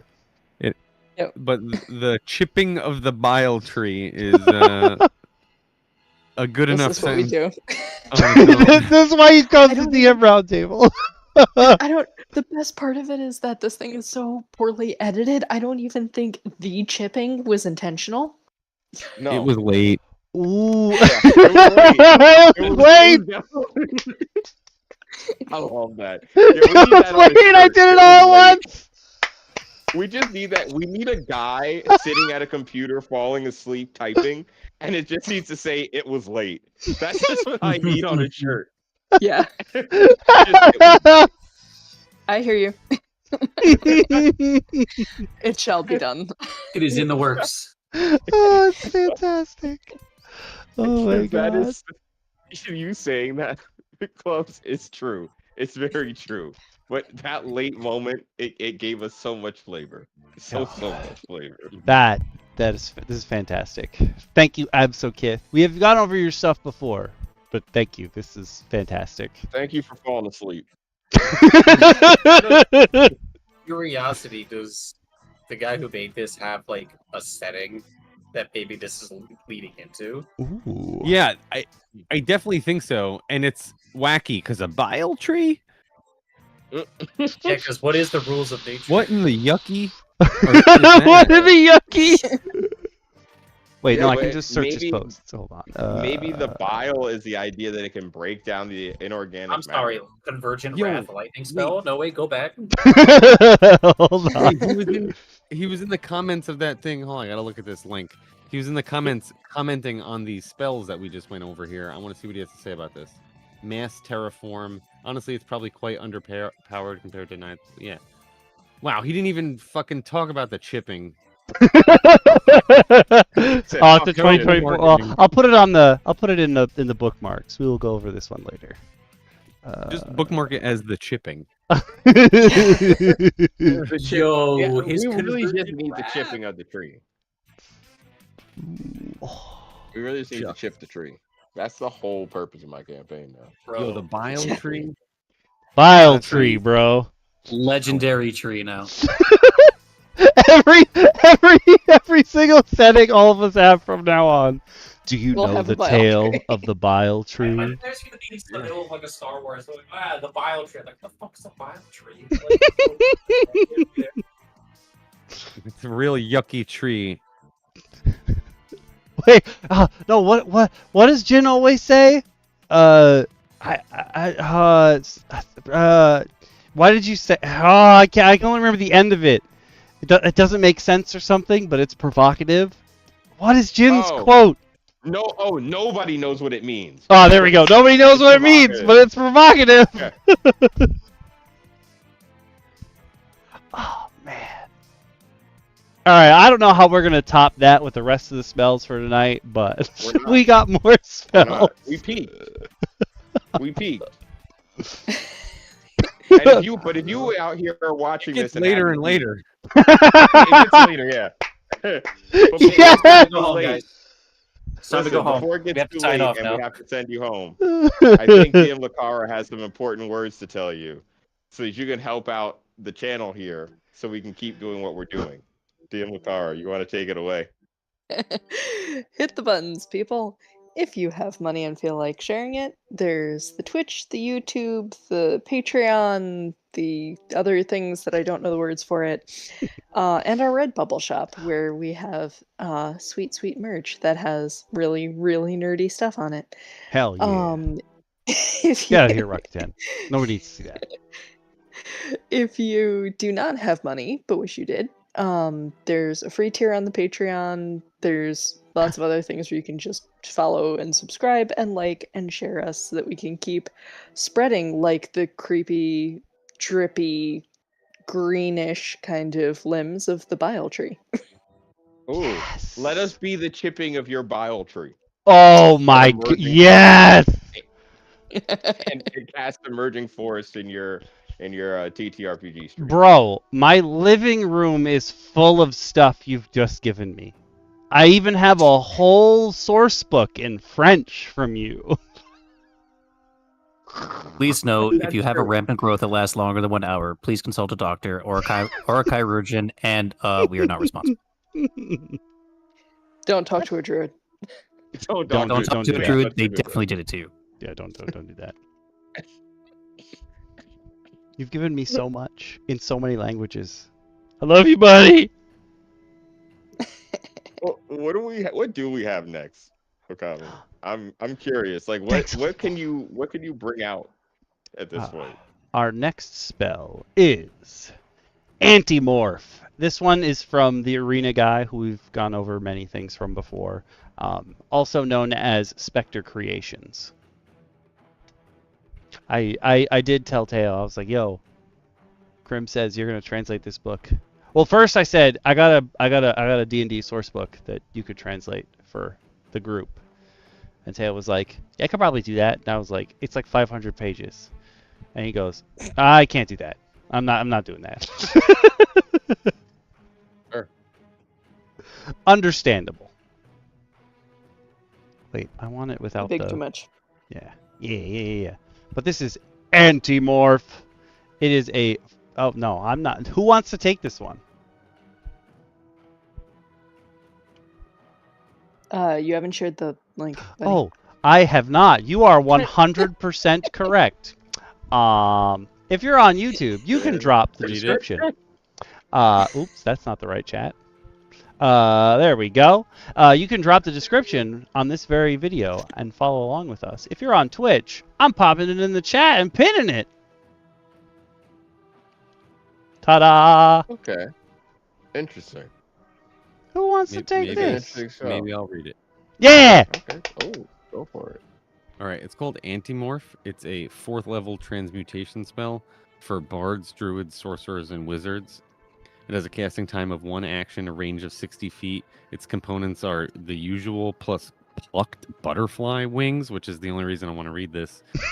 Duration, concentration up to 10 minutes. You cause a creature or an object you can see within range to be flooded with energy that is debilitating to transmutation magic and similar effects. If the target is unwilling, it can make a charisma saving throw. Unless the saving throw succeeds by 5 or more... Oh man, this is fucky. You learn if the target is a shape changer in a beast shape under the effects of an alter self, polymorph, or other transmutation spell of a 4th level or lower, or otherwise having its form altered by a similar effect. On a failed save, the target is forced to return to its normal form if the form is being altered. For the duration, the target's form can't be altered willingly or unwillingly by any spell or effect. Wow. So There's so many So you- commas that my brain is slowly processing. Yeah, that's... Brain go. I don't know what it does. I'm assuming This you happens either every are time. forcing are you forcing something to stop being something else? Or Yeah, like- are you forcing Yes. something to tell you that it's something else? So I think you- essentially, if they fail to save, they're reverted to their original human form or their normal form, Yeah. and they can't change back for 10 minutes. And if you succeed the saving throw by a certain amount, you just learn what is causing that effect. Oh, I see. So, and unless you succeed, so like you can succeed, but if you succeed, you'll still let them know. Yeah, there's a chance Hey, that they'll know this isn't your real body. This Or your isn't real really form. me. It's But like if you succeed by 5 or more, obviously you're like a nat 20 or something like that.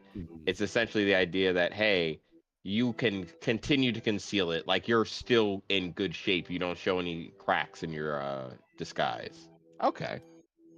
I have an issue with this, but I'm going to wait for other people to talk about it. I first. feel like No, I this wanna hear the is issue. if you're doing like a murder mystery or something and you're trying to figure out like who's the Mm. werewolf, like your game is figuring out who the werewolf is. So at the end you're like Antimorph. But if they succeed real, by less than 5, you're like, "Oh, I have no new information for this and wasted Yeah, my you spell. just revert them back, but you don't know what's causing it. So, wait.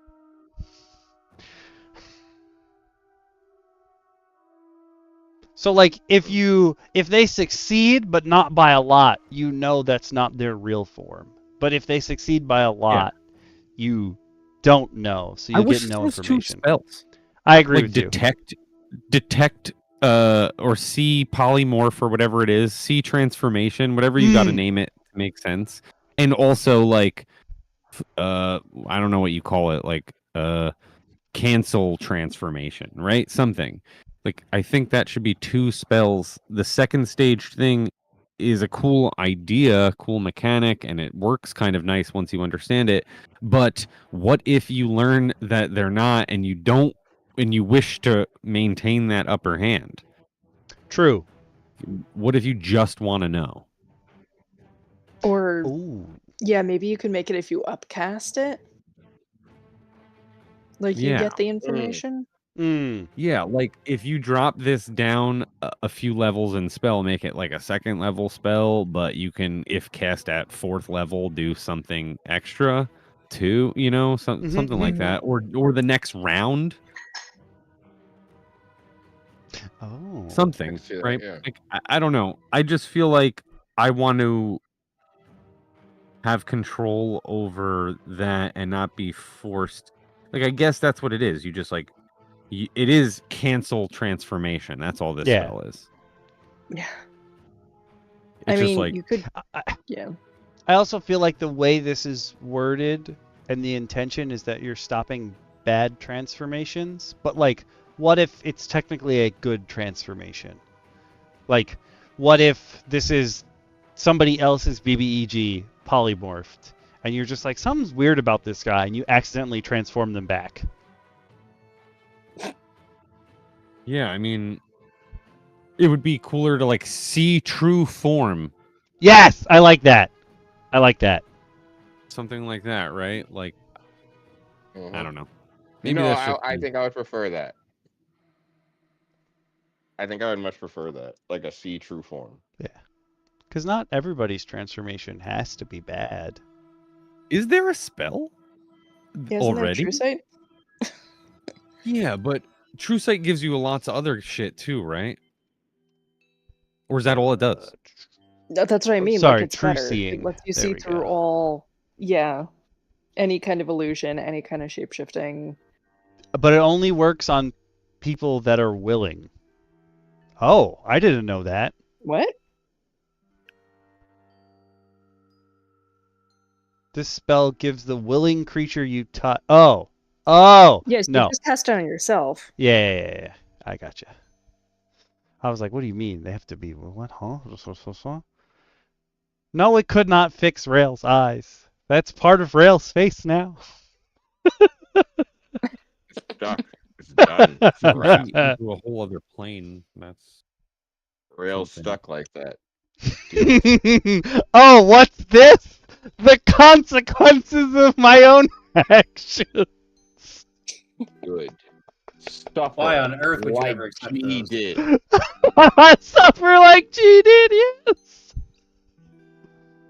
Okay, Antimorph. I mean, it has utility, but I don't think I'm gonna put think this it's- one in the repository. I think it's too undecisive. Yeah. Like it took us having almost like a college lecture to decipher what the hell this spell actually does. And even Yeah. after Worded we incorrect. did, we sat down and went, so wait, but how does it actually work? So we know what it does, but how does it do it? Yeah. It brought too many questions and not enough answers, I think. And it's such a specific, like this would be something that if I wanted to use this in a campaign, this wouldn't be a spell someone could learn. This is just some weird thing that happens to be on one item. Yeah, I'm thinking this requires the fits plus more than butterfly on a wings. magic item than anything else. Like it just so happens that like if you happen to have the components necessary and fresh plucked butterfly wings, like that'll be the thing. You need freshly plucked butterfly wings. I'll change it to freshly plucked, Huh. and you can do that This because now it engine. implies you got to catch a butterfly. Mm. Have fun with Yeah. that. That's an interesting thing. Like, you know, it's interesting, but at the same time, let's say there's like a apothecary in town. If you go to the if your players are like, I want to go see if he has butterfly wings. I mean, like, unless your system has something in there for something like that already, like I guess Dolmenwood would. Yeah. Butterfly. It seems like an easy thing to have Get at out the of here, Kendrick apothecary. Lamar Duckworth. True, true. Like, But it's next to this Eye of happens- Newt. Yeah, Eye of Newt for sure. For the duration, the target's form can't be altered willingly or unwillingly by any spell or effect. That's interesting because is that insinuating that, like, let's say you're fighting Strahd, and Strahd, you're in Ravenloft, right? And a fucking bat is like tormenting you, and you're like, I'm gonna cast Antimorph on this bat, and he happens to fail the save or whatever, right? Then he can't transform into mist or a bat for 10 minutes because he failed your fucking 4th level spell. Yeah, the way that they're writing, like it's debilitating the That transmutation sucks. magic, means like this 4th level spell disrupts an entire school of magic. Wow. Yeah, forget dispel magic that you would have to cast at, 7th level. Yeah. Interesting. I would prefer like see true form that did like 1/3 of what True Sight does, but I get it like a few levels earlier. I'm with you on that one. All right, Antimorph, not as good. What are we missing? Awaz, tell us. Tell us what we're missing. Is it something about a bush?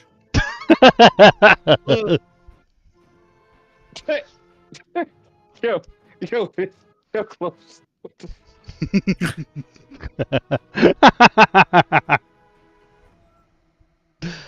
I love that you guys are all here. This is fantastic.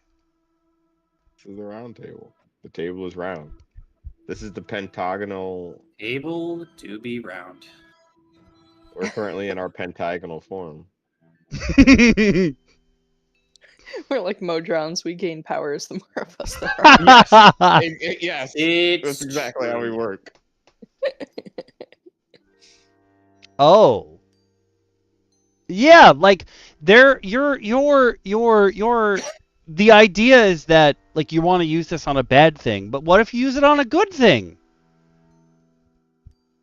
Yeah, I you wasn't wanna thinking out about this creature's every much bigger. angel that's there to help you or whatever.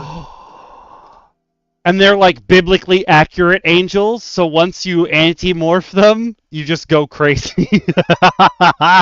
Oh, That's shit. the self-fulfilling prophecy of interrogation Of the cleric. escalation.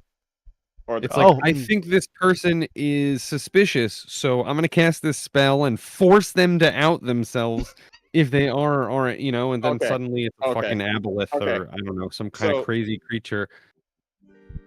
Okay, so I have a story to tell on this. Please do. You would know clubs.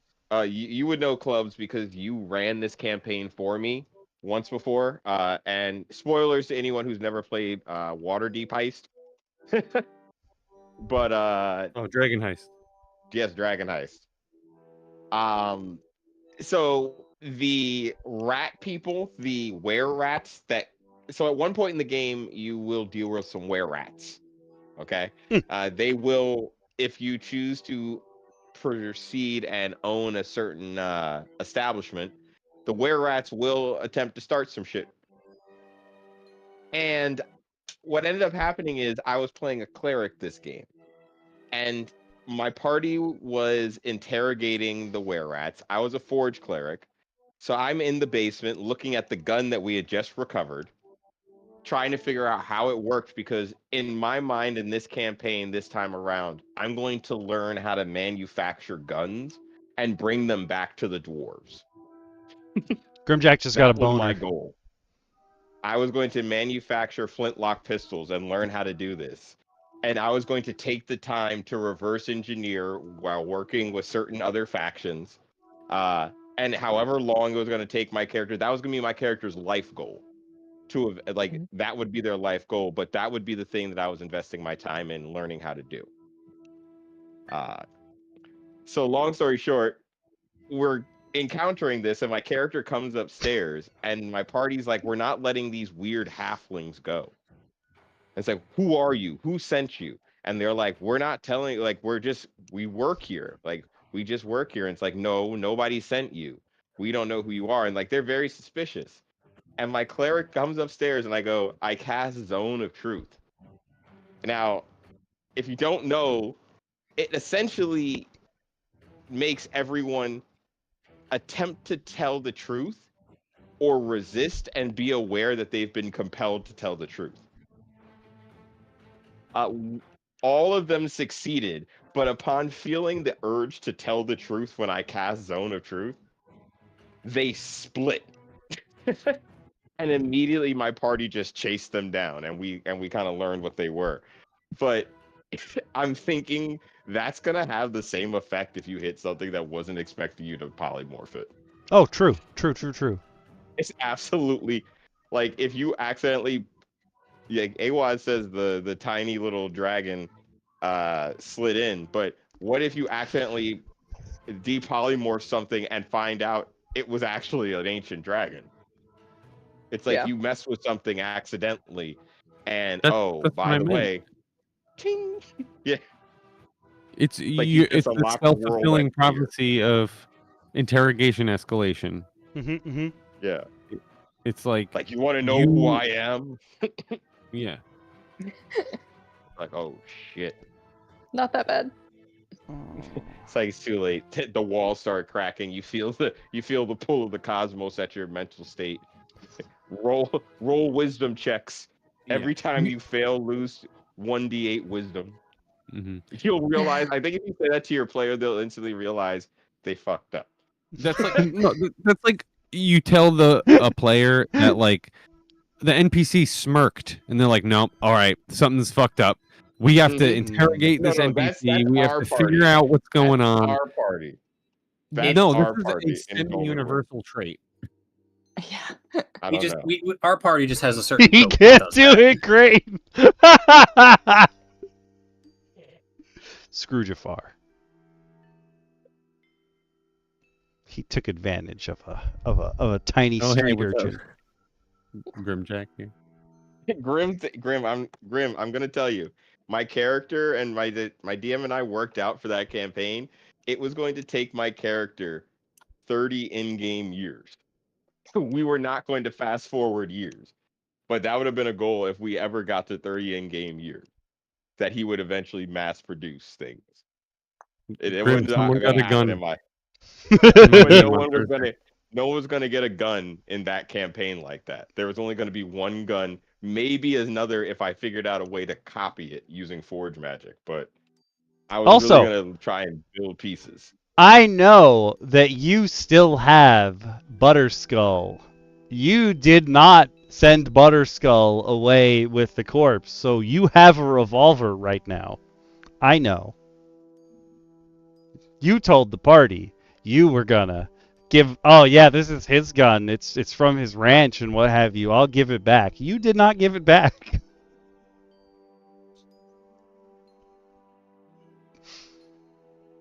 Grim, one of the players in my game, my Thursday game, got a gun.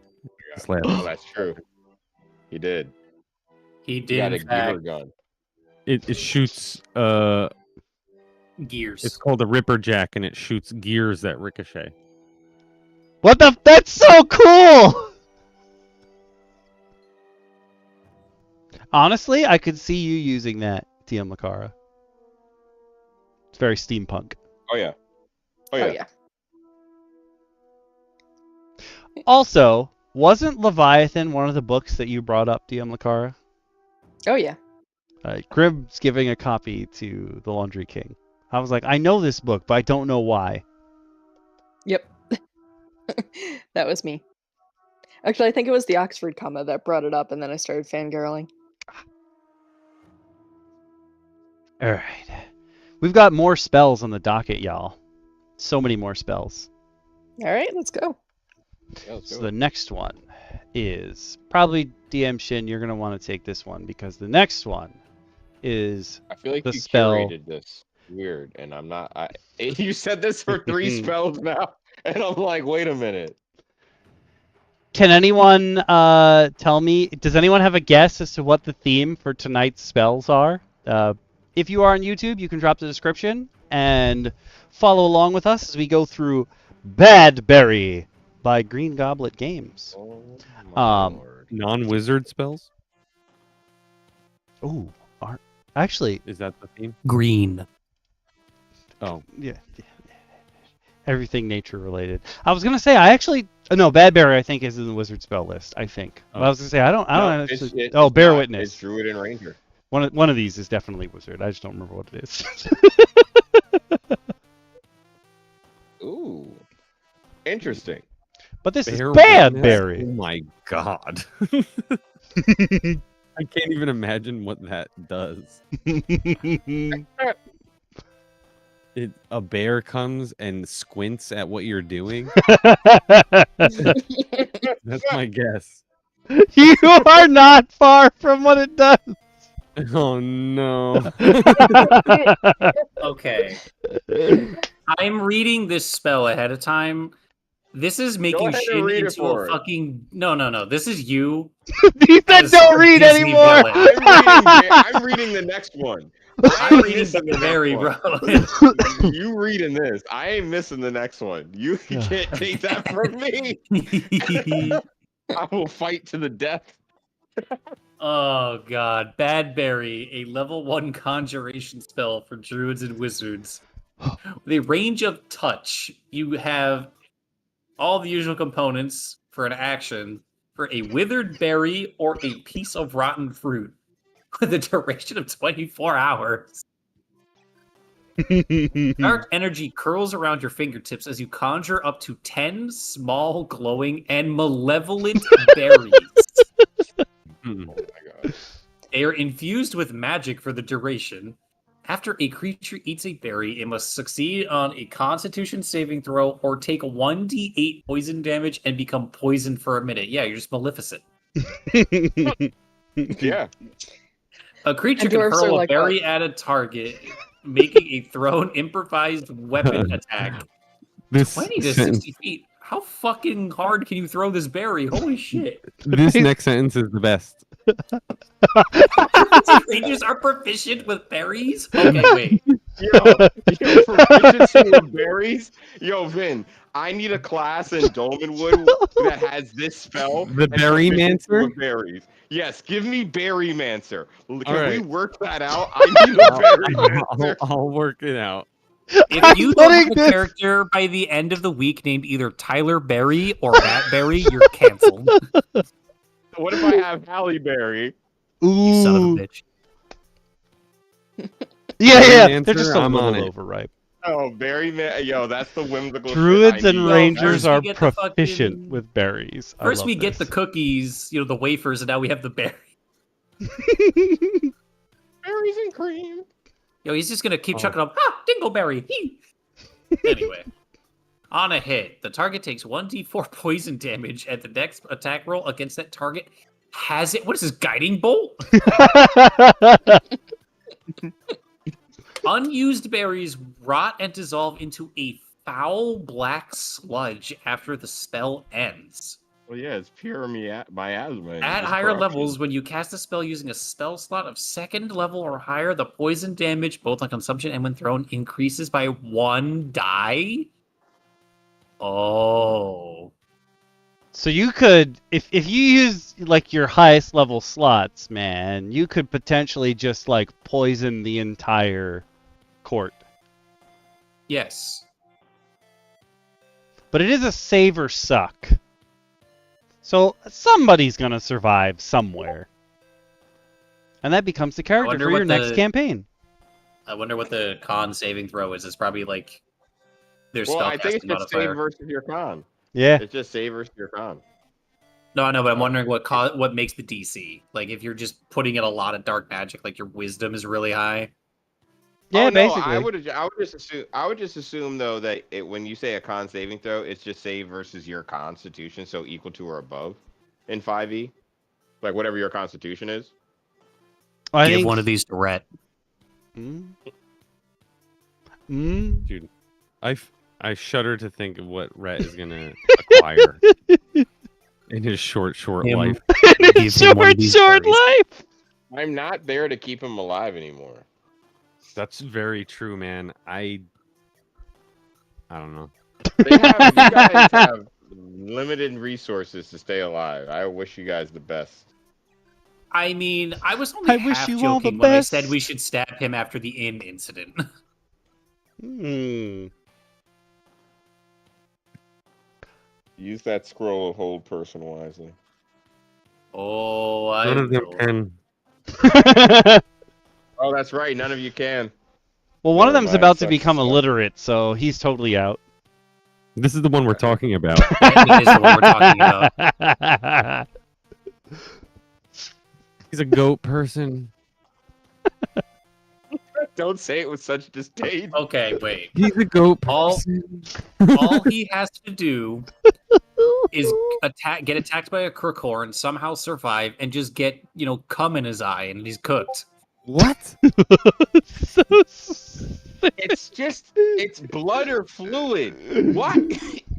I'm gonna He throw a explained brick it at was you. a white liquid. Throw whatever you want at me. I'm right, and you're mad about it. No, the pus came out of his eye. He didn't get pus into his eye. You misunderstood.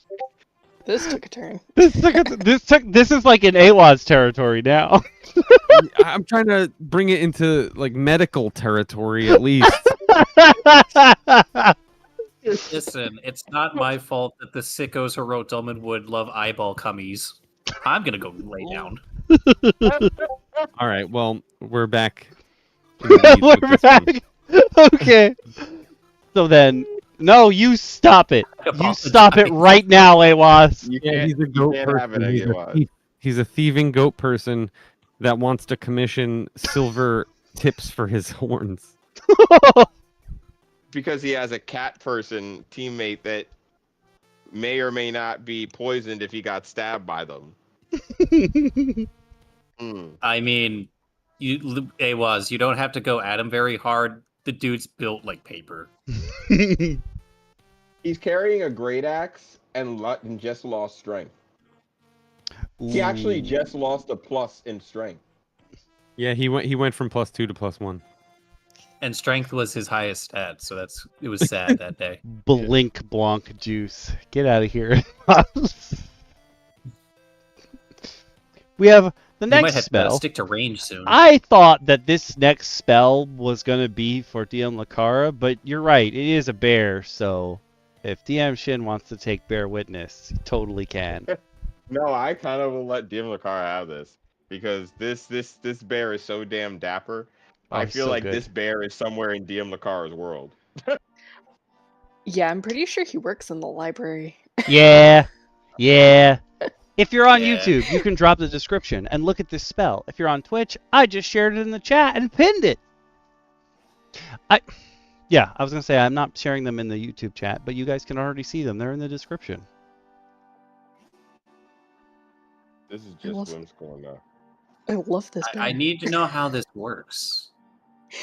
It is Alright, well, this is fantasy Hank McCoy, and it's good because he's a bear, not a cat. This is my favorite because you can cast it as a ritual. Oh, clubs, look at the components. Small piece of honeycomb, enchanted ink, and a parchment worth 100 gold, which the spell consumes. Yeah, you got to write up a What kind of contract. people are you buying? You got to write up a contract. Ooh, but everyone can cast it. It's a pure ritual. Yeah. Ooh. There's like a clerk whose job it is just to cast this ritual whenever someone needs it. Yes. I love this. Yeah. I love this. You summon an enlightened bear from the ranks of the Ursine Archivists, a revered order dedicated to the preservation and recording of history. He appears in an unoccupied space within range, wearing a suit and carrying an ornate ledger. Oh, they work for Karaxi. Ooh, I was gonna say they work with Grey Witnesses, but no, they're already in your world. It's done. Yep. Upon appearing, the Bear Witness observes and records a significant event unfolding within its sight. The details of this event are inscribed into the Bear's ledger with perfect accuracy, later transferred to the eternal archives maintained by their order. Oh my god, I want to set an entire campaign in their plane. Information recorded by the Ursine Archivists is preserved perfectly for all time. Oh my god. The Bear Witness is immune to all damage and effects. Its only purpose is to witness the event transpiring and will then leave. At higher levels, you can upcast it. Do you get more bears or does he wear a fancier waistcoat? He comes in with grapes and a monocle. Yeah, his glasses get turned into a monocle. And he just slowly adopts a British accent by ninth level. Just ninth level upcast. You've acquired Jeffrey. You've acquired a bear who's got the soul of a TV butler. Oh my god, that's amazing. When you cast this spell using a spell slot of 5th level or higher, you may request the Bear Witness to recount a specific event that any of the Ursine Archivists have previously witnessed and recorded. This is like the world's best upgrade to lore. Wait, Yes. What's that lore? Legend lore? This is way better. The bear will relay the information in detail, providing insight or clarity into the chosen historical event. Those who hear this recounting innately understand that they are receiving an impartial and absolutely truthful account of the events described. Okay, guys. Hear me out real quick. Hear me out. You're playing a wizard. You're playing like a historian wizard. At the start of every session, you have yourself ritual cast Bear Witness to have the DM To do the give recap. you a recap. Oh my god. Every session, you have the DM recap in don't like it. perfect detail. You don't like it? And a British don't like accent. I But know you don't. also- that's why I started saying it. You I gotta was you like, gotta I know that would name make this the spell you would instantly hate. This is if you're I will not do the using one of the bots that records things, like the one that we used to have, DM Lacara, it has to be named Bear Witness. Of course. oh yeah. So this spell would also come very much in use when the party has suffered some legal trouble and this is their lawyer. Mm-hmm. Yep. But you could use this as like, this is how the Adventurers Guild of your world checks if you actually completed a quest or not. It's like, oh, Yeah. you completed a quest? Okay, cool. We found the entrance to so-and-so's place. And you literally summon a Bear Witness who shows up. He jots down the information. He takes it back to the guild so that you can get paid. Yep. Like the guild verifies the Notarizes information. it. Yep. Yeah. And you go back to your quest giver and get your money. Or even if you want to add that upon that they just hand you your reward money and that's it. That's how players can keep moving if you want to have it be a static world of continued adventure. I feel like that's how you do it since it's a very simple casting. You just have to make sure players find that piece of honeycomb and Yep. keep those scrolls. Oh my god, I love it. And to bring it back to the Great Witnesses, the Bear Witness hands off their reports to the Great Witnesses, and then they decide who to go shadow.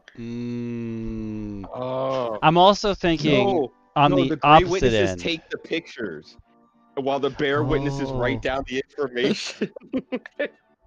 Yes. I'm thinking on the opposite end, there's got to be some rich family out there who just keeps summoning the Bear Witness to just observe everything they do, and they're all pissed off. I was thinking that too.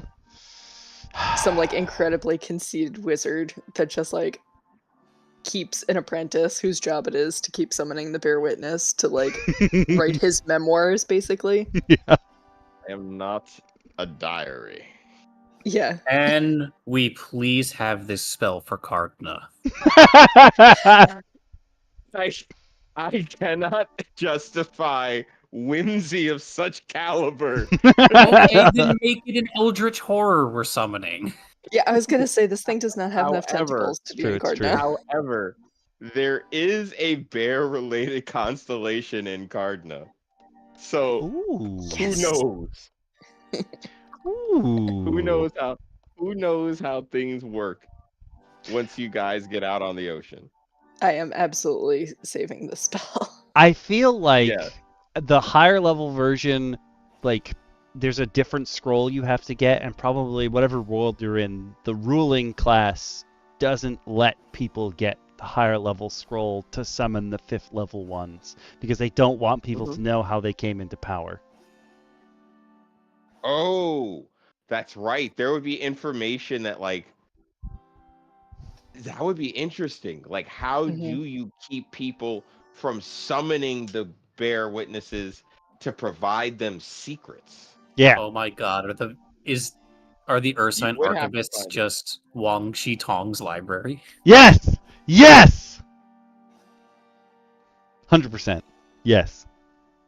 They have all the knowledge in the universe. Lots of people need it, but the people in power don't want them to have it. Don't you ruin this you good have thing to that make- we have? You make the 5th level spell required for it impossible to obtain. Normally. Also, it's interesting. It's a 3rd level spell, but the upcast starts at 5. Mm. I don't know if that's a because the typo or- caliber. No, I think that's a Sometimes good it's idea if it every is. other level Yeah. upcast. But it's weird that there's nothing. Well, I mean, there'd be no Oh reason no, to because go think of higher. it this way: the base level, 3rd level, is just they will tell you what's happening around you currently. At the upcasted, you get whatever event you want. Hmm. Yeah, that they I have think also previously seen. because I think the idea is to cast a spell, to use a 5th level spell slot is already a high level wizard, or a high level caster's Mm. ability. Like, you have to have gotten up pretty high. So even with the ritual, you have to take an hour to do this. You know what I mean? Mm. You Yeah. have to take the time to do this. You have to have the components to complete the ritual. So there's a lot to it. You don't just this isn't a spell you just cast. Once Mhm. again, you stick to the idea of, okay, here you go. And I think I've just really liked the idea of, okay, you require components to cast this spell.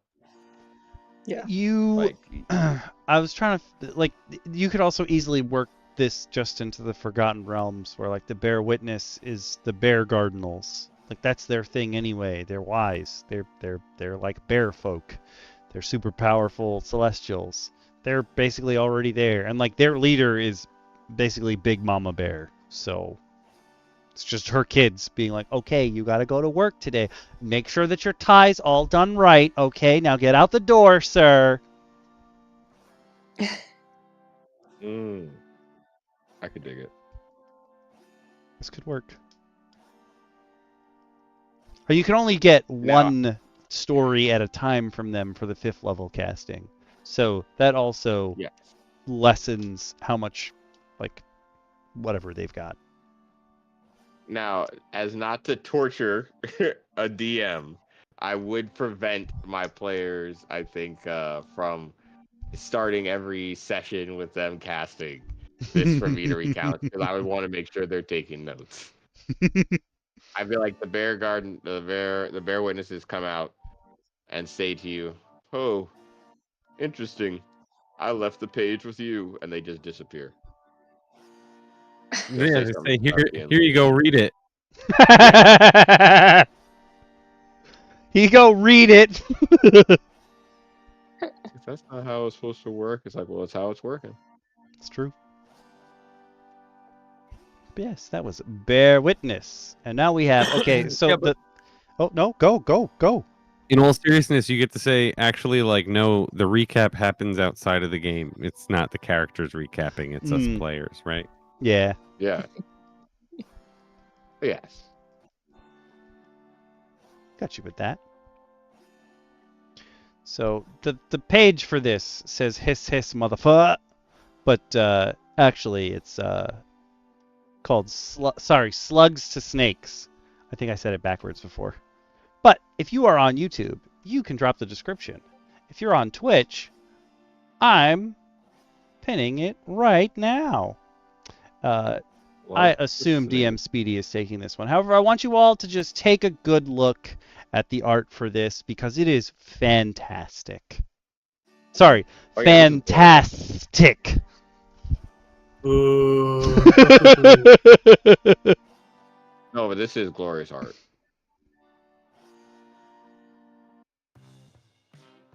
I'm 90% sure I have this MTG.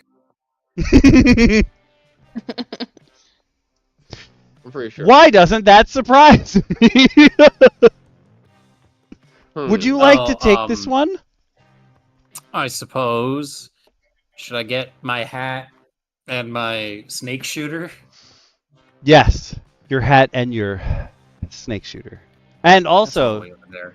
Clubs can tell us all about what this is really based on. Oh, okay, yeah. So this is Slugs to Snakes, a second-level transmutation spell available to artificers, druids, and rangers. It's a bonus action with a ranged touch. You need a ranged weapon loaded with ammunition. You enchant a ranged weapon within range with transmutive magic, infusing its ammunition with serpentine cunning. Until the spell ends, whenever you hit a ranged weapon attack as part of the attack action, with ammunition fired from the weapon, the ammunition transmutes into a poisonous snake. Bursting from the spot it hit and landing in a space within 5 feet of the creature you hit. Wait a minute. Okay. These snakes are friendly to you and your allies, as well as hostile to creatures hostile to you. Makes sense. However, they snakes conjure this way their turns directly after yours in initiative. Additionally, they revert to their original ammunition forms whenever the spell ends or when they are reduced to 0 HP. At higher levels, you may cast the spell with a spell slot or fourth level or higher. You may transmute the bullets into a swarm of poisonous snakes. With a whisper and asthma triggers quake, each bullet fired becomes a snake. Nakros Balderbash, Lich, Master of the Great Mountain, Layer of Zahir, Journeyer of the Known Lands, and famous comedy bard. With my whisper as... I'm sorry, there's a snake in my gun? Each bullet fired. Okay, so Clubs, what is this a parody of? I don't know if That's it's the best way to put it. parody, but it reminded me of Sticks to Snakes, which is a BX and Beckme spell. I have the rules encyclopedia open here, but it turns 2d8 sticks into snakes that have a 50% chance to be poisonous, which back in this edition was fucking terrible because that means you die if you fail the poison save. If you're bit. So yeah, poison is bad. Okay, poison's very bad. But yeah, so that can make up to 16 poisonous snakes. God. It's the difference here is that this is a 4th level cleric spell, and clerics at least in Beckme don't get a 4th level spell until level 8. Oh. Ow. So you're level 8 conjuring possibly poisonous snakes versus, Because in Beckme, clerics don't cast spells until level 2. Yeah, they don't get spells until level 2. You get turn undead at level 1, but you don't get spell casting until your 2nd level. It's a unique thing about Beckme clerics. Oh, you They weren't get 10 kidding, on Speedy. damage. Oh yeah, listen, I knew exactly what I knew exactly which set it was because, like I said, I think I have the card.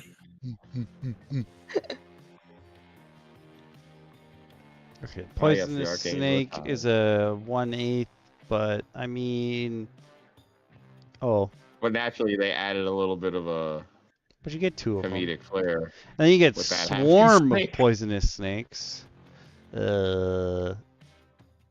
That's potentially a lot of damage in one go, especially because, like, if the person that you're fighting knows that you're the, like, I assume if you shoot someone with a gun or an arrow and that thing turns into a snake, they're gonna be like, ah, snakes, and they're gonna stop like staring at you. So they're gonna fight the snakes instead of you. Yeah, probably. Would I be surprised by that? Oh. No.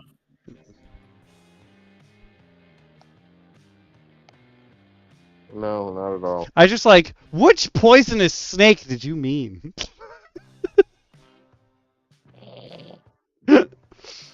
That's a good one. Like, I like hey, that.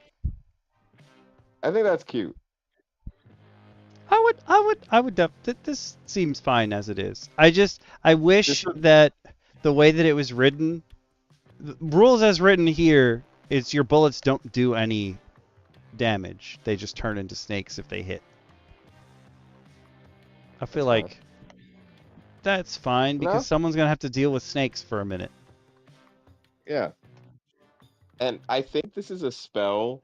You don't really see it in D&D as much, I feel like, but the idea of spells that you can't just commune or learn, you have to find. Like, this is a spell written by a wizard or a cleric. Like, specifically, this is their spell that they transcribe to a scroll, and you can learn it if you find the spell scroll.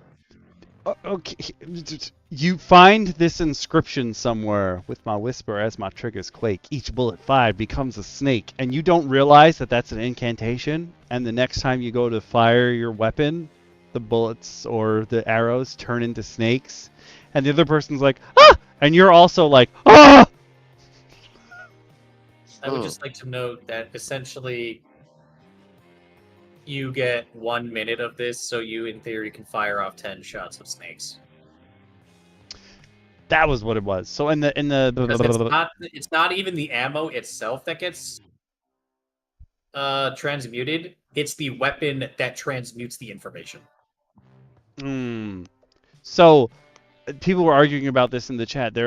Somebody was saying, "Oh, you could just keep making snakes," but they're like, "Well, because you're concentrating on keeping those bullets as snakes, you're only able to summon 2." Well, technically, you're focusing on the spell on your weapon, not necessarily the snakes.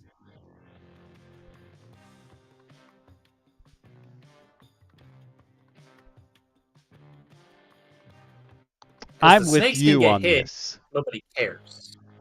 I think it should be 'Cause, I however mean- much like ammunition you have loaded should be able to turn into snakes. Well, even if it's like how much ammunition you have, it's literally, it says it as written. You're enchanting the weapon, which infuses its ammunition. So it's almost like, you know, that artificer infusion that like gives it infinite ammo if it's not loaded with anything. It sounds like that. Oh. No, you're right. It's the weapon, it's not Listen. the ammo. You're literally questioning the Yeehaw, man. You can't be doing that. Nope, you're right. Don't question the hee-haw. Just for that, I grabbed my hat and I have it on. I do see what Second Catch was saying out there. He's not actually the creator of the spell, though.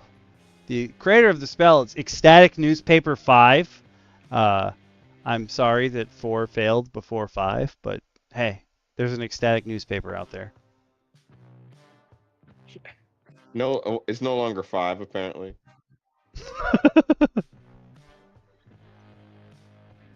I'm with you though. I want to have as many snakes on the field as possible. Well, I get sick and tired of these mother snakes on this plane. But we have one more set of spells. I know we're over time, but that's fine.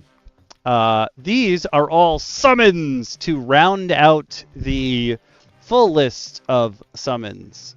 These are by Kibbles, who we've done much stuff for in the past. But this is Kibbles' expanded summoning spells. If you are on YouTube, you can drop the description and follow along with us. If you're on Twitch, I just threw it in there, and I'm going to pin it. And we're going to talk about summoning stuff. I actually just added, this is also by Kibbles. I don't know which came first, like his compendium or this spell. I did add Summon Ooze to the repository already, but it's the one from the Inventor class book. I don't know which one of them came first. I believe it's the same spell, though. Just probably the wording changed a little bit. But who wants to take the first one? Summon Archon. Actually, this is what I'm going to do. I'm going to open up a table with all of them. Bloop. Bloop. Not a table. I'm going to open their own pages so I can make them bigger. There we go. Well, let's take Archon Spirit. Why not? I'll grab the Summon Archon. It's a second level conjuration for the cleric or the paladin. Naturally, as you're summoning, it seems like an angelic spirit here. I do like the looks up here for the different archons, but you call forth a minor. Actually, I should say it's also an action within 90 feet, and it requires an ornate relic worth 200 gold. I would say it has to be a holy relic, naturally. And probably like your relic will determine what kind of archon, like what they look like. No, it's a statuette. It's a statuette of the archon. Oh, yeah. Someone who makes these statuettes of archons, they're worth 200 gold. You would purchase them, and if you go out, you would literally bring this to use the spell. Yep. And there's people who are just crafted and skilled in making these little statuettes. They're like the artists that are funded by like your world's Vatican sort of deal. Yeah, you would go to your local church to see if they have a person who's specialized. Like, they're not everywhere. So you have to go to maybe major cities to find them. So it kind of gives a narrative push if your characters want to use this spell. You call forth a minor celestial archon. It manifests in an unoccupied space that you can see within range. It takes the form of the archon spirit's stat block. When you cast the spell, choose one of Lantern, Hound, or Trumpet. The creature resembles the creature of your choice, which determines certain traits in its stat block. The creature disappears when it drops to 0 hit points or when the spell ends. The creature is allied to you and your companions. In combat, the creature shares your initiative count, but it takes its turn immediately after yours. It obeys your verbal commands, no action required by you. If you don't issue any, it takes the dodge action and it uses this move to avoid danger. And at higher levels, you can cast a spell using a spell the 3rd level or higher.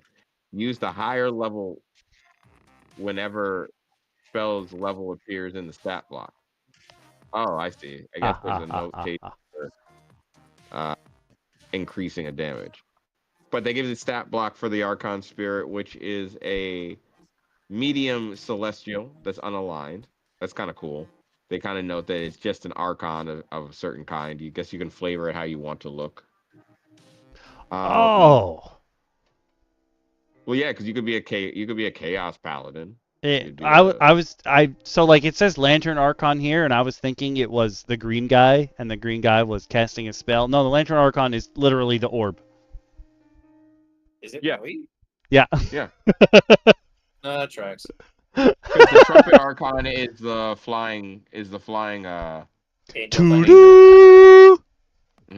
Because in the Bible, the idea of the angels and Metatron and like the sounding of things is done by a chorus of angels who all hark on trumpets.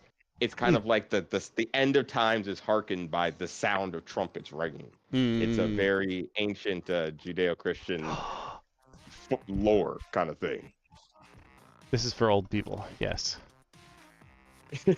It's their precious but moments. It's also harkening like tarot and stuff like that too a little bit. So it's all over the place.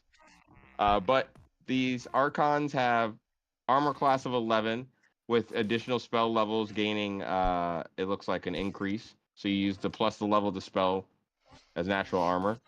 It has 20 HP if it's the lantern or trumpet, or 30 if it's the hound, plus 5 for each level above second.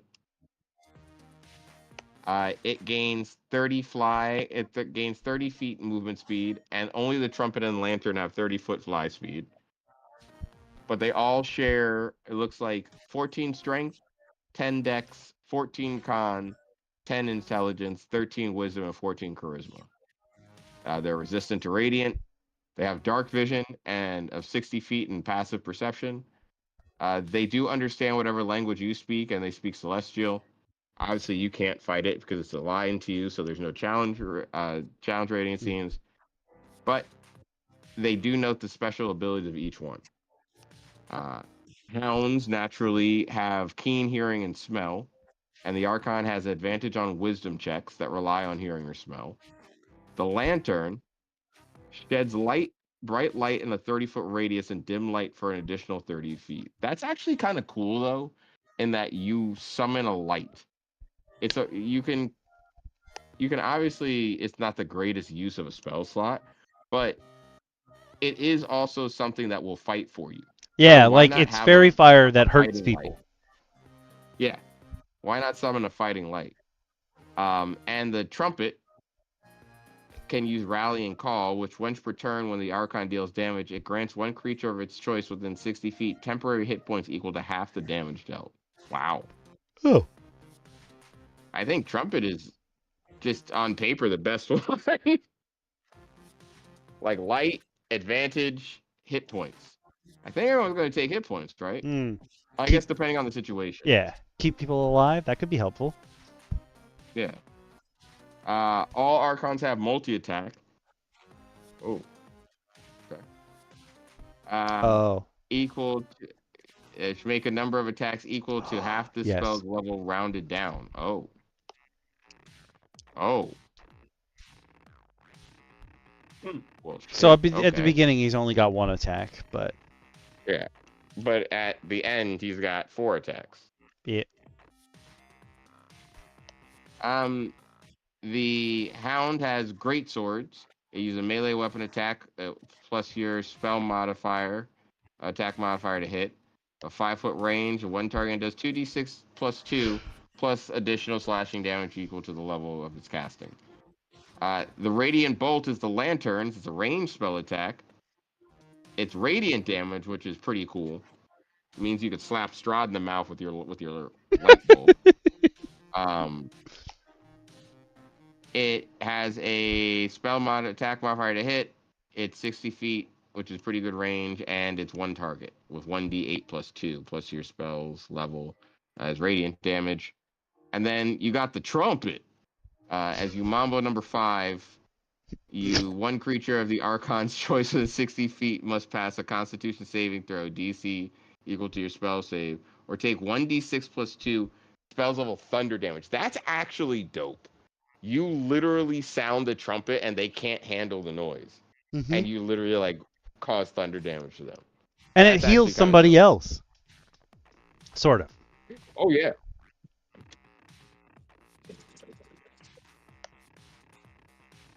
The little pixel things from the other Ewok movie. The lantern? Oh, yeah. Yep. Oh, man, I love the Ewoks movie. At first, I thought you meant the trumpet guy, and I was like, huh? And then I was like, oh, no. Never mind. I got it. Like Will-O-Wisps, but cooler. Minus the Lure the Unwary ability. Have a good one. Good night, DM Lacara. Hey, talk to you guys later. Night. Bye. I'm so sorry, guys. I got attacked by a centipede. Oh no. Ugh. Yeah. Gross. You know, I think I'm gonna run too. Thank you for having me. Anytime. Have a good You're night. always welcome. Bye, Take clubs. care, everyone. Bye. Have a good one. I'm waving, but nobody can see it. Okay, who's feel it. next? We've got We got a couple. dragons. Who wants to take summon dragon? I'm gonna let you take Summon Dragons, Okami, because I think monstrosity is gonna be definitely up Speedy's alley. Listen, all you need to do is unleash your dragon and then read Summon Dragon. Don't do it on Yes. camera. You might get demonetized / banned. But you know what? Yeah. Oh, you're Show a excited, little- Awaz, aren't you? This is. Show a little nip I under the got camera. real excited at Ooh. the idea of. It's okay. It's Yeah, male unleash presenting dragon. nipples, so the internet's fine with it. You'd be surprised. This is Summon Dragon. This is a 5th level conjuration for wizards and sorcerers. Oh, so they're different based on who you're... Okay, cool. 1 action, 90 feet. I'm not using Google Gemini. Get out of here. Don't come up. Back? Oh no. Don't use Shenron for such things. Shenron doesn't have an ass to clap. He's just thick and long. And he's down to get that friction on. Oh. I don't know how we got here, but I'm scared. It needs all the components, but you need a dragon statuette worth at least 500. Okay, there is a canonical item that you can use for this. It is a statue of a dragon, but it changes colors based on whatever dragon has been in its vicinity recently. And my players didn't realize that. They were like, yo, it was gold before. Why is it black? And I was like, but it's one of the. I did it. They didn't know how it worked. It was just in the shop, and they bought it when it was gold. Because they hang out. Also, with do remember AWAS. You can still roll a natural 20 on charisma check to see if I ASMR read the next that's lore true. dump. So you can use that little statuette. Same idea, and it'll summon whatever color you were around last. But this is concentration up to an hour, same as before. But you can call forth a magical dragon spirit. It manifests in an unoccupied space that you can see within range. It takes the form of the dragon spirit block. Okay. When you cast a spell, you choose a color. So if you're using that statue, it'll be whatever color happens to be the statue. But you could choose whatever you want, or maybe you're going to a person specifically. Maybe there are dragons that are merchants in your world that sell statuettes of their kind. Or like it's all metallics or all gems or all chromatic dragons. Like there's a shop for one of those. But yeah. Creature disappears when it drops to 0 hit points or when the spell ends. Creature's an ally to you or your companions. In combat, creature shares your initiative count, but it takes a turn immediately after yours. It obeys your verbal commands, no action required. If you don't issue any, it takes a dodge action, uses its move to avoid danger. At higher levels, you use spell slots. But it says here when you cast a spell using a spell slot of 3rd level or higher, except as a 5th level spell. We're just going to ignore that. And then it's got your dragon tables with your elemental damage and your breath weapon area. Your AC is 12 plus level of the spell. You've got 50 hit points plus 10 for each spell level above 5th. Speed of 30 feet on the ground, flying 40 feet. You got your immunities to the dragon's elemental type. That makes sense. This dragon spirit has blind sight for 30 feet, then dark vision out to 120 feet, and PP's 13. And it speaks Draconic, but it understands the languages you speak. Dragon makes a number of attacks equal to half this spell's level, rounded down. So it's sort of the same. But you've got Claw, 1d4 plus 3 plus the spell's level. Ugh. Tail, 1d8 plus 3 plus the spell's level. Ugh. Those are kind of weak for a 5th level dude. But Bite, your spell attack modifier, 10 feet. Oh, I see. They're all different feats. Never mind. But still, kind of weak. But Bite, oh, it's got the new Fizzbomb thing where their Bite has their elemental damage included. I mean, to try to be devil's advocate, if you're casting this at 6th level, they're attacking 3 times. True. But I then see what again, you a did there, 6th level Amos. spell slot just to make something slap something 3 times. Is it? It is. Oh, it is Yeah, concentration. when you put it in that context, it's really not that it's not as impressive as it could be. Yeah. If you could use breath weapon, like if it recharged, I would say maybe it's worth it. But Yeah, but 1 a day though. yeah, 1 a day is way weak. Like you could do. This is good if you like need another body, but it's not going to beat damage from other spells. Though it does last an hour, so potentially like you could send it into battle and not have to fight. But it's probably going to get Yeah, wailed but- on at 5th level. It's only How got much health 50 does it health. have? That's only got 50. Yeah, no. That when you're casting 5th, 6th level spells, they do that much damage in 1 hit Yeah. or 1 round. So this This shit one's- is useless. This is kind of weak. It's flavorful, but I agree. This is dragon piss. I mean, if you wanted to kind of go like the route of you're casting this spell to kind of do something like, I don't know, either of you guys watch The Dragon Prince? I've seen clips, but I've never actually sat and watched an episode. So they carry around like the egg for a while and it finally hatches. So it more or less could be like, hey, you're taking this statuette around to cast this spell to bring the dragon back. So this could be, the Bile Tree situation where this is more like a plot point versus this is something you literally spec into. I could This also is for see Wizards, right? It was. if like you're going against the Cult of the Dragon and all of their like cultists can cast this, then it's just like bodies to scare people. Mm. Or Yeah, this like is something you would literally put in as like a defense mechanism. yeah, for wizards and sorcerers, it was interesting.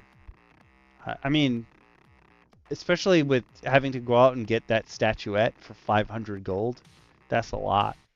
I don't even know if this would be a good cast and run like a bitch spell because this thing would die 1 turn. You'd only get like 30 feet away before they started running after you again. Yeah, but that's still 30 feet. That's still 30 feet, but at that point, you're fighting wizards, warlocks, liches. I could also see this being like one character specifically, like their shtick, like they're known throughout the realms as like the dragon fighter, because they always have a dragon spirit with them. Like that could be just their This thing. literally goes with, you know what this goes with? It would be a bitch to multi-class into or just have one in your party. This would be someone who's traveling with like a Drake Warden Ranger. Ooh, mm-hmm. Like a Drake Warden Ranger is just like... I'm almost thinking this is kind of like... What's that one barbarian where you like summon your ancestors? Oh, Path of the Ancestral Guardians. Ooh, it could So also that be would like... be something for that would be for sorcerer. This would be a sorcerer spell going along with that flavor where you're summoning the spirit of your draconic ancestor. I'm Like thinking an Elden Ring kind of summon. Yeah, so literally Yeah. this is your for sorcerer, this would be your spirit summon, and this is literally like a plot device for wanted some tower. There you go. Or like if you were in, oh no, Kryn, where Dragonlance is. If you were a purple dragon knight and like you're the infantry, but the artillery behind you, everyone summons a dragon and then like shoots lightning bolts from behind. Yeah.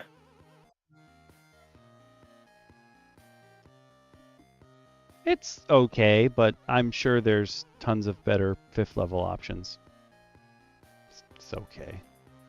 But next up is Summon Monstrosity. Do you want to take this one, Speedy? I suppose I can. Oh, if you see a cultist anywhere, that is another homebrew class from Kibbles. Nice. They like to hex people and stuff. Oh, So this is Summon Monstrosity, a 3rd level conjuration spell for the occultist, the sorcerer, and the wizard. Same range as before, same casting time as before. Statuette carved from a monster bone or fang worth at least 300 GP. Interesting. And it's a concentration for up to an hour, same as before.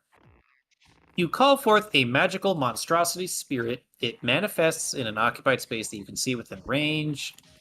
It uses the monster spirit stat block. When you cast a spell, choose either Blinker, Displacer, or Burrower. Ooh. The creature resembles the creature of your choice, which determines certain traits and its block, probably like its actions and traits. Creature disappears when it drops to 0 HP or when the spell ends. It's an ally to you and your companions. In combat, shares your initiative, but takes its turn right after you. Obeys verbal commands, no action required. If you don't issue any, it takes the dodge action and uses its move to avoid danger. When you cast this spell using a spell slot of 4th level or higher, use the higher level when the spell's level appears in the stat block. So that probably meant for the dragon one at 6th level or higher. Yeah. That tracks. Anyway. So this is going to be true. a medium monstrosity of unaligned. Armor class of 11 plus the level of the spell. It's got 40... Okay, wait. Yeah, it's 35 HP plus 15 for each spell level above 3rd. So for the cost of a 4th level spell slot, this thing's already about as good as the dragon. Yeah. Speed of 40, burrow 40 feet for the burrower. Those are the stats. Dark vision, tremor sense for the burrower because it's underground. Perception 13. Evasion. Displacer and Blinker only. If the monster is subjected to an effect that allows it to make a saving half damage, it instead takes no damage. They get hit uncanny dodge. Yeah. Displace for the Displacer. Attack rolls against the monster have disadvantage because it's kind of wibbly-wobbly. If the monster is hit by an attack that this trait causes to... Wait, if the monster is hit by an attack, this trait... Okay, yeah, it doesn't work if it gets hit. Okay, cool. Blink for Blinker. As a bonus action, the monster can magically teleport up to 30 feet to an unoccupied space it can see. So they get multi-attack, the same as before. Number of attacks equal to the spell, rounded down. It can make a chomp or a lash with the Displacer Beast. Your spell attack modifier, reach 10 foot. 1 hit on target hit, 1d4 plus 3, 1d10 for the chomp. Yeah, this seems better than the other one. And for cheaper. Yeah. Yeah, definitely for cheaper. So I can this see this this having seems long-term pretty utility. good. Yeah.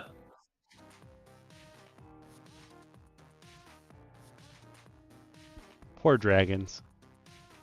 That's all I'm thinking. Poor dragons. It really is, because dragons are, very powerful creatures, and Yeah. D&D don't shaft the spell, just make it, impossible to cast. This one you could use as, a utility spell. The other one literally is just a plot device. / arcane defense. Agreed. Yes. Yes. AWAS is correct. I'm gonna put that in the description for the video. If you can make a better dragon spirit, right into DM Roundtable. But we're not done because there's more things you can summon. Remind me, what level can you cast 5th level spells?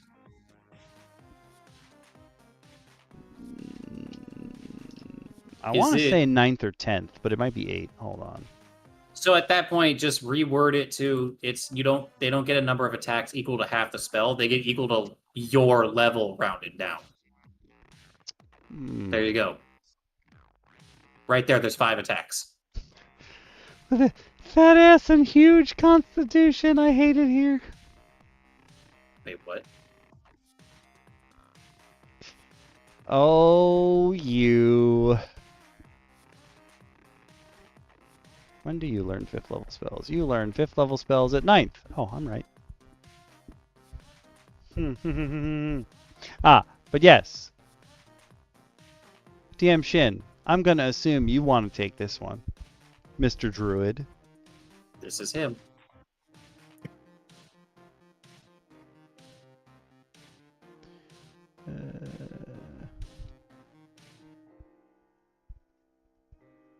DM Shin, are you okay?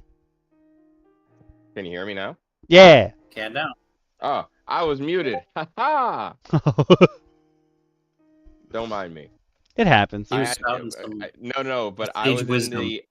I was in one of those, not fully muted states that technically we should not be able to be muted in. Mm, mm, mm, mm, mhm. We've been there. So, summon plant. 3rd level conjuration spell for my buddies, the druid. It will take you an action and require you to have a carved wooden figure worth at least 300 gold. And it's a concentration of up to an hour, allowing you to call forth a magical plant. It manifests in an unoccupied space, maybe with your summon Verdant. Hell yeah! Just bridging the gaps over here. Put them all together. It's everything. Make plant soup. And then shoot snakes. Yes! The corporeal form uses the plant spirit stat block. When you cast the spell, choose one of Dryad, Shambling Mound, or Treant. Ooh. What? Shambling Mound is horrifying.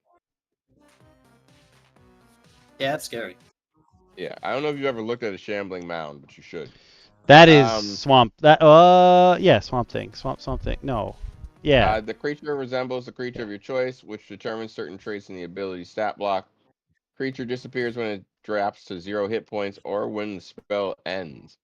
The creature is an ally and your companions, as all the other ones are. It will obey your commands non-verbally, and upcasting this at the 4th level or higher increases its abilities. So pretty much the next level up for the plant spirit. But let's look at the plant spirit. Full thick plant. It has 12 AC plus the level of your spell. Good old 35 plus 10 for each spell level above 3rd when you cast it. It's got 20 feet worth of movement. It's a plant, so that's actually faster than I expected it to move. Yeah. It's strong, though. It's got 16 strength, 8 dex, 14 con, 10 intelligence, 16 wisdom, and 10 charisma. Holy hell. It can't hit you, but it will ask you to feed, Miss Seymour. It's got at least base level charisma. It's weak to fire, resistant to bludgeoning, has dark vision, and blind sight. That's scary. 60 feet This of thing just blind senses. sight. Yeah. Whoa. Yeah. It knows Sylvan and your language. The Dryad form can use Tree Stride. Once on its turn, the plant can use 10 feet of its movement to step magically into one living tree within its reach and emerge from a second living tree within 60 feet of the first tree, appearing in an unoccupied space. Do you know how frightening that is? At 3rd level to be like, haha, Dryad. Dryad's just like, hee hee, disappears into the tree. Your enemy's just like, the fuck? Hey, where'd she go? The hell? Yes, you lose sight of the Dryad, only to yell, "Where'd she go?" The shambling mound whispers back, "Want to find out?" No, she just appears behind you and just stabs you in the neck like a suit. Are you trying to tell me she teleports behind you and says "Nothing personnel, kid," and just Yep. snaps your neck? Yep. Mm-hmm. Hey. She Slendermans you. You get too close while you're trying to find a page, and she just snaps your neck.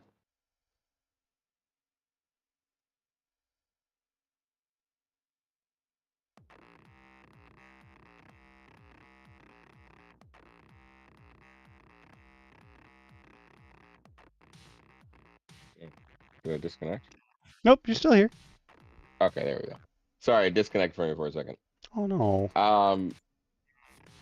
Otherwise, if you are the shambling mound, it seems you get engulfed. If Oh. this plant hits a target that it's grappling, the target becomes restrained. The treant doesn't get anything. That's weird. Yeah. Well, maybe it's because of the actions. Yeah, They that's all fine. have multi-attack. Both the treant and the shambling mounds can use Entangling Slam, allowing them to use your spell attack modifier as a melee weapon to hit something within 5 feet for 1d10 plus 3 plus the spell's level in bludgeoning. And the target is grappled. Wow, that's actually scary. Yeah. Get knocked grappled? You get knocked grappled, and if it's the shambling mound, it just automatically eats you if it connects. Num num num num. Yeah. It's just like, hey, I think you're delicious. I unfortunately think my daughter does not like the shambling mound. She is upsetty and smacking my screen. Meow. Nobody likes a shambling mound. Let me see if I can put her up to the mic and you can hear her.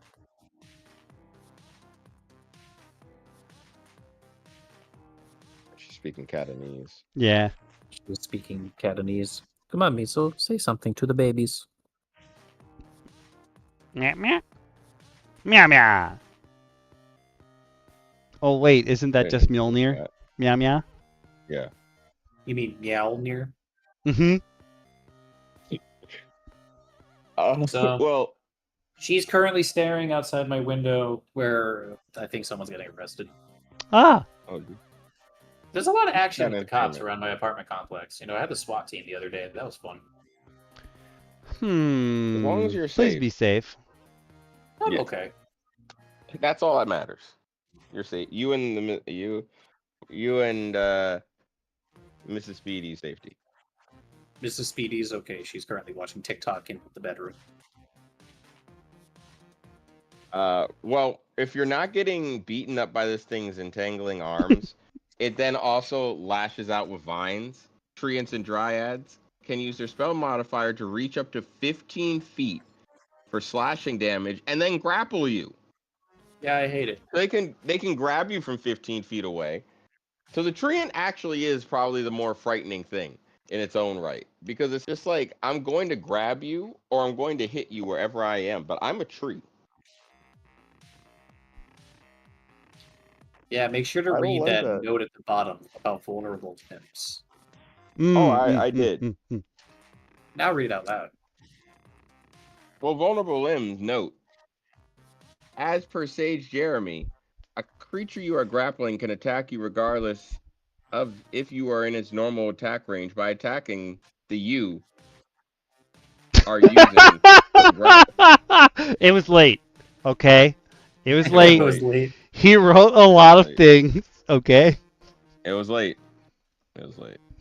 Not his fault. It was late. I can't wait for that design to be in the shop.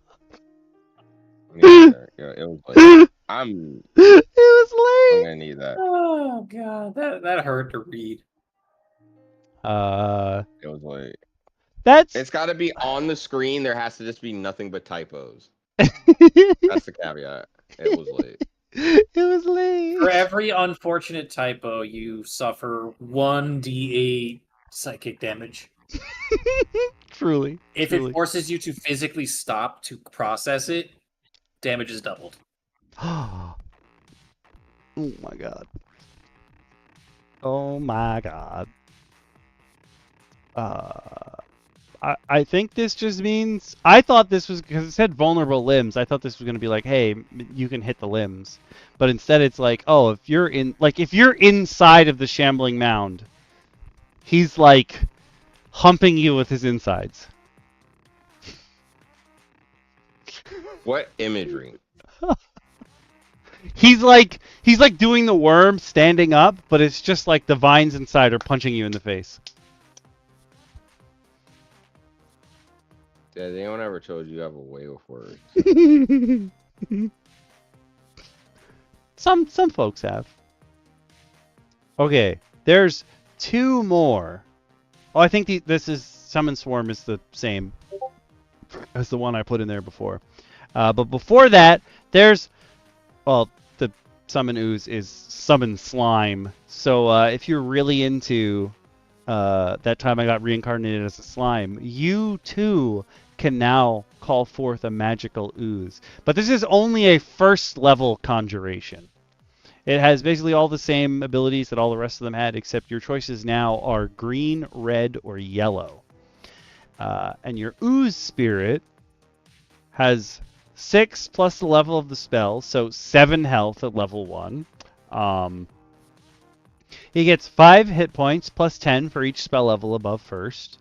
Damage immunities are acid and fire if it's red, lightning if it's yellow, or poison if it's green. It's got at least it has resistance because it only has 5 health. Bludgeoning, piercing, and slashing from non-magical attacks. It has blind sight up to 10 feet, but it's blind beyond this radius. It has multi-attack. Wow! And it can pseudopod. 1d4 plus 3. Plus the spell levels, damage, and acid. This guy real weak, but if you're a wizard who has like 2 health, you're gonna summon this to be like, oh dear God, save me. Like we're stuck in a bad deal. Help us, please. To be honest, my artificer, my green artificer, had 3 health at level 1, and if I had put this in the repository, I would have been like, "Hey yo, Bacon, can I summon an ooze? Because I'm freaking terrified."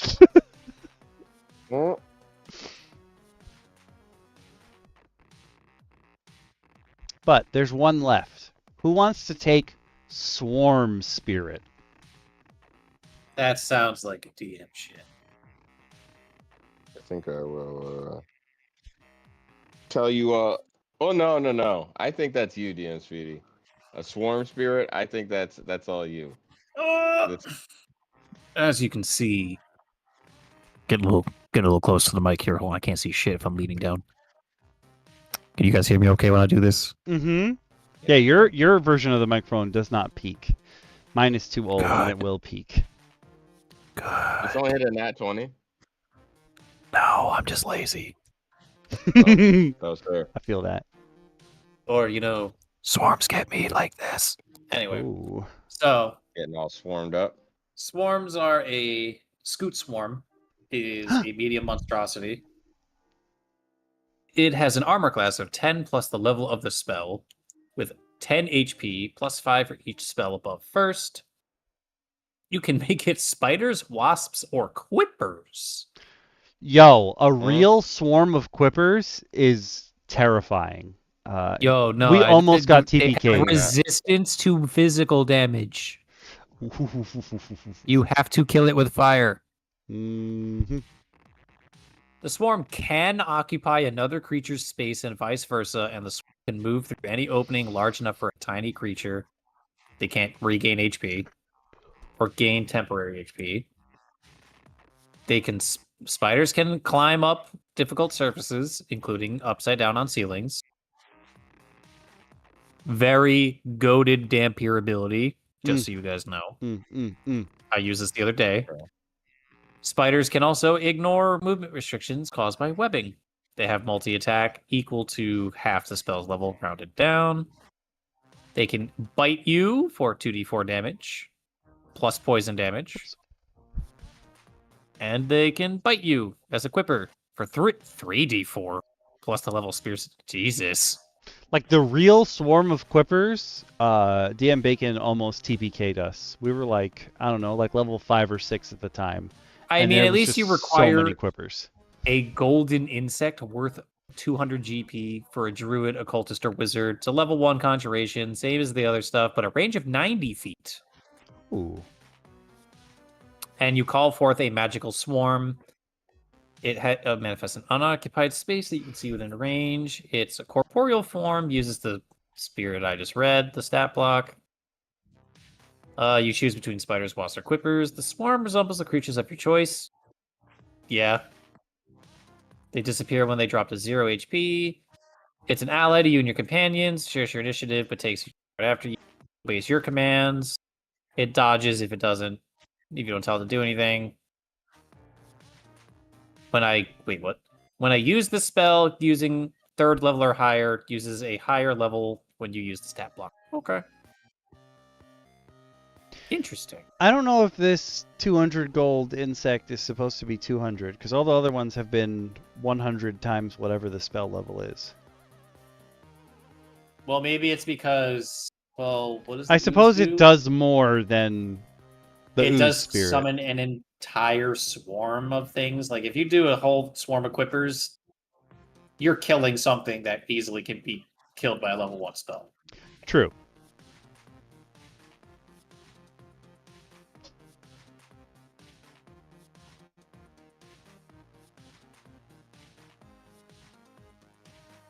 True.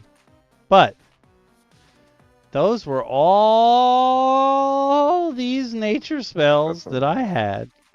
I mean, I obviously have more nature spells, but these are the ones that I felt like they fit into a good group, and they were like the correct-ish number of spells to go through, because on average we get through 15 spells per stream. I've been doing lots of math on the side, okay? I think that was a good number. I think they were very interesting and well flavored. Most of these are going to go in the repository. Not all of them, but most of them. And by not all of them, I mean not Antimorph. Don't threaten me with the repository time. That sounds weird. So, that being said, we've come to the end of another episode of DM Roundtable, which means it's time for a poll. So, if you're on YouTube, I'm just going to throw the options in there because I can't make a... YouTube polls only have 4 options, and we do 5 options here. Thank you. So, next week's topics. Excuse me, sir. I didn't know we were so fancy. We're so fancy out here, okay? It must be all the love that you guys give us week after week. We're so Indeed. thankful. You better drop that poll right now. Oh, I am going to work that poll. There's going to be a new slug to snake on it. Oh. Whoa. So, if you don't know how this poll works, we run a poll at the end of every episode. If you're on Twitch, I'm going to pop an actual poll up. If you're on YouTube, I apologize. But I've written in the chat. I'm in your closet? Yeah. If you're still in your YouTube closet. No, we love you guys lurking on YouTube. No, I meant your closet. Oh. No, there's no room for a human being to stand in there. Believe me, I've tried. Damn, I was going to continue the ASMR bit, but A was rolled a 10. Now I have to stop. If you don't know how this works, for 24 hours after this stream ends, the poll's going to be live. Not the one that's in Twitch, because obviously it'll close when we end the stream. So the one that's in Twitch only runs for 10 minutes. But you can view that poll or the information on YouTube. You can put in a comment. You can come into Kamikakure and tell us within the next 24 hours what you want to see us talk about next week. And by us, I mean everybody, because you can join in, okay? You guys can help choose what the topic is. And that means you guys can help talk about things, and you can suggest things and other stuff like that. But the options for this week's poll are homework, which is essentially some supplement that is long, but not longer than 5 streams worth, that we will go through together. There's subclasses, there's maps, there's a one-shot supplement, which is just something that probably has a bunch of different things in it, but it'll take us 1 stream to get through. And then finally, there's show and tell, which is where we get to tell you about stuff that we've made, or that we use. I almost... I might have an idea after the stream. Ooh. I'm pretty sure that if one-shot supplement or homework wins, we're going to go over the Gary Gygax challenge. I'm pretty sure that's something everybody wants to talk about. So if one of those 2 topics wins. I mean, it might win on my part. I'm just saying.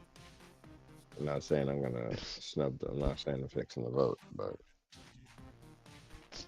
That's how it is. And if you're wondering what how I decide what the options in the poll are, that's super simple because I'm just gonna switch over screens for a second. Basically, this is how I run the polls. Whatever has the least options down here that isn't already in here, well, not least options, but least amount of videos, not counting DM Roundtable plays because those are specific. But these are how many times we've gone over this stuff, and then I exclude the past 3 episodes content. So right now, Smart. these are the guys who are up here. Because we have in the Unfortunately, past. gentlemen, I do have to head out. 'Twas a fun time. It was. Thank you for having me as usual. You're always Thank you welcome for here. joining us. Ta-ta for now. See you next Yeah, I think we could week. get through it in a one shot because DM Clubs was ignoring most of it. So I'm pretty sure we can get through it as a one shot. No, we can definitely get through it. I think though, we'll be able to dissect good chunks of it in interesting ways. So now I'll add a one-shot supplement in there. It is like 40 pages, but most of it is like 18 spaced. So it's not really 40 pages.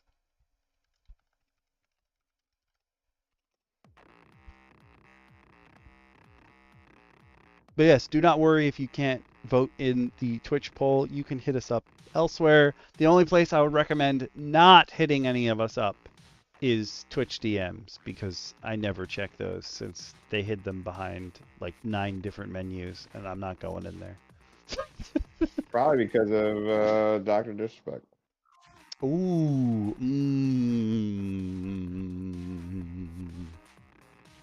Yeah, some people have problems talking to people of age. Tisk, you nasty bitches.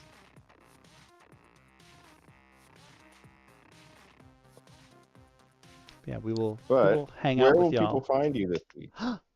So this week, you can find me tomorrow. I'll be streaming more Horizon Forbidden West. I'm somewhat near the end, ish. I think probably like 1 or 2 more episodes. But I did get the DLC because it was on sale, so we'll go through the DLC. But I know the DLC is not going to take nearly as long as the full game. I know it not happening. I will say, though, that a little birdie that's shaped like an Oxford comma has been bitching about how she wants to build things. So, not this week, but next week, there'll probably be an extra stream somewhere in the week where we unbox all the terrain for Maladum.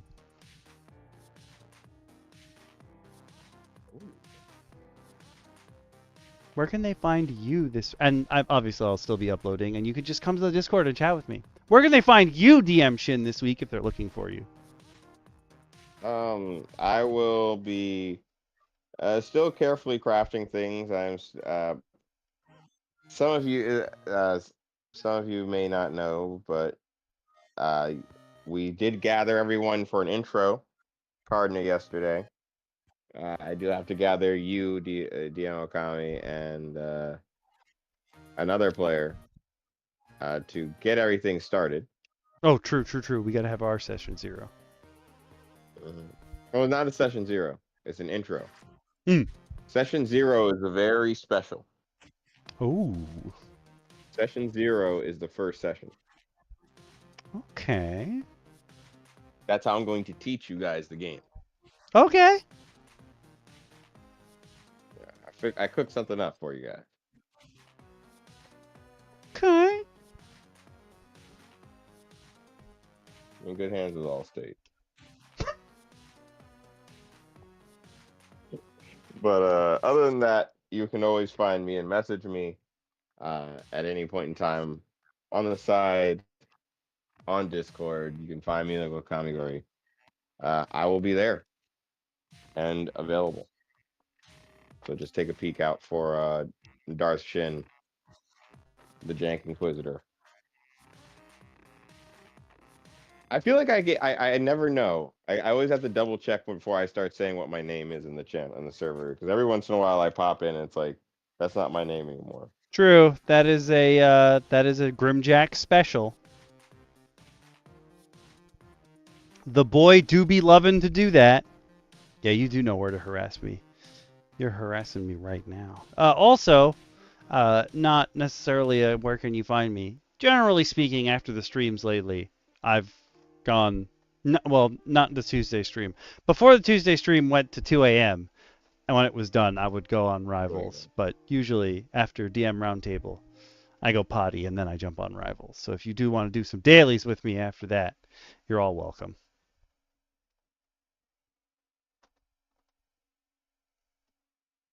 Oh, he changes everybody's name. If someone said a funny thing about you, that's your name now.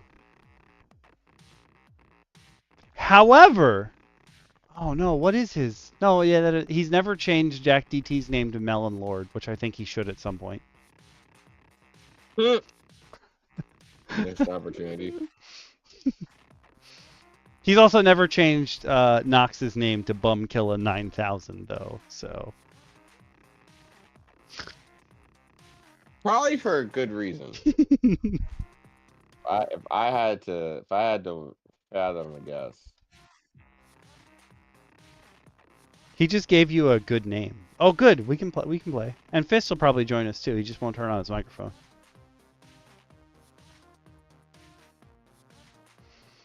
Yeah, I'll go potty right after the stream, and then I'll jump on Rivals.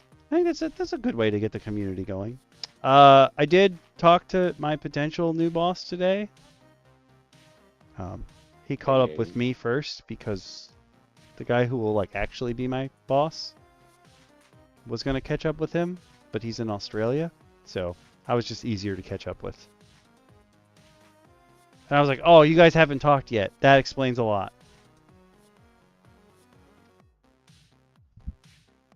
Okay. How many of them are you? According to the org chart for this place, there's like 7 employees, but the guy who will be like my direct boss only considers 2 of them to actually be employees. So I'll be number 3. Oh, snap. I go, so I hear you guys have a weekly catch-up meeting. Like when is that? Because if you're in Australia and we're in the States, how's this gonna work? And he was like, Oh, it's not fun. I've worked for somebody in Australia before. and I was like, It's not. so like the whole team get together? And the guy who will be my boss goes, well, there's only 2 of us, so yeah, the whole team gets together once a week. And I was like, oh, huh.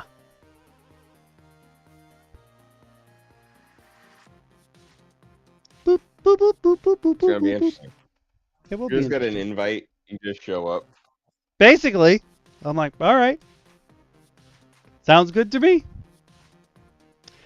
But yes, with that, the poll on Twitch has concluded. Again, you still have 24 hours to add in a vote anywhere else. It doesn't have to be in the poll on Twitch, because I know some people can't see the poll on Twitch, like, or can't click things on it. Fist can see it, but he can't click it. So feel free to DM me or one of the other DMs, or come into Okamikure and leave your vote in Tabletop Schmabletop within the next 24 hours. And again, sorry to the people who came in last week, actually 2 weeks ago now, and gave us homebrew that we haven't gone over yet. But everybody votes for the topic, so if it's not within the topic, obviously we haven't gone over it yet. And just because they came into Okamikure and left doesn't mean I'm not going to go over their stuff. It's just in the list somewhere. We got plenty of content. We're going to be here for a while. Maybe one day we can even run DM Roundtable at like as a panel at some con. That would be cool. Oh, that'll be fun. I look forward to that. When we're nice and famous, hell yeah.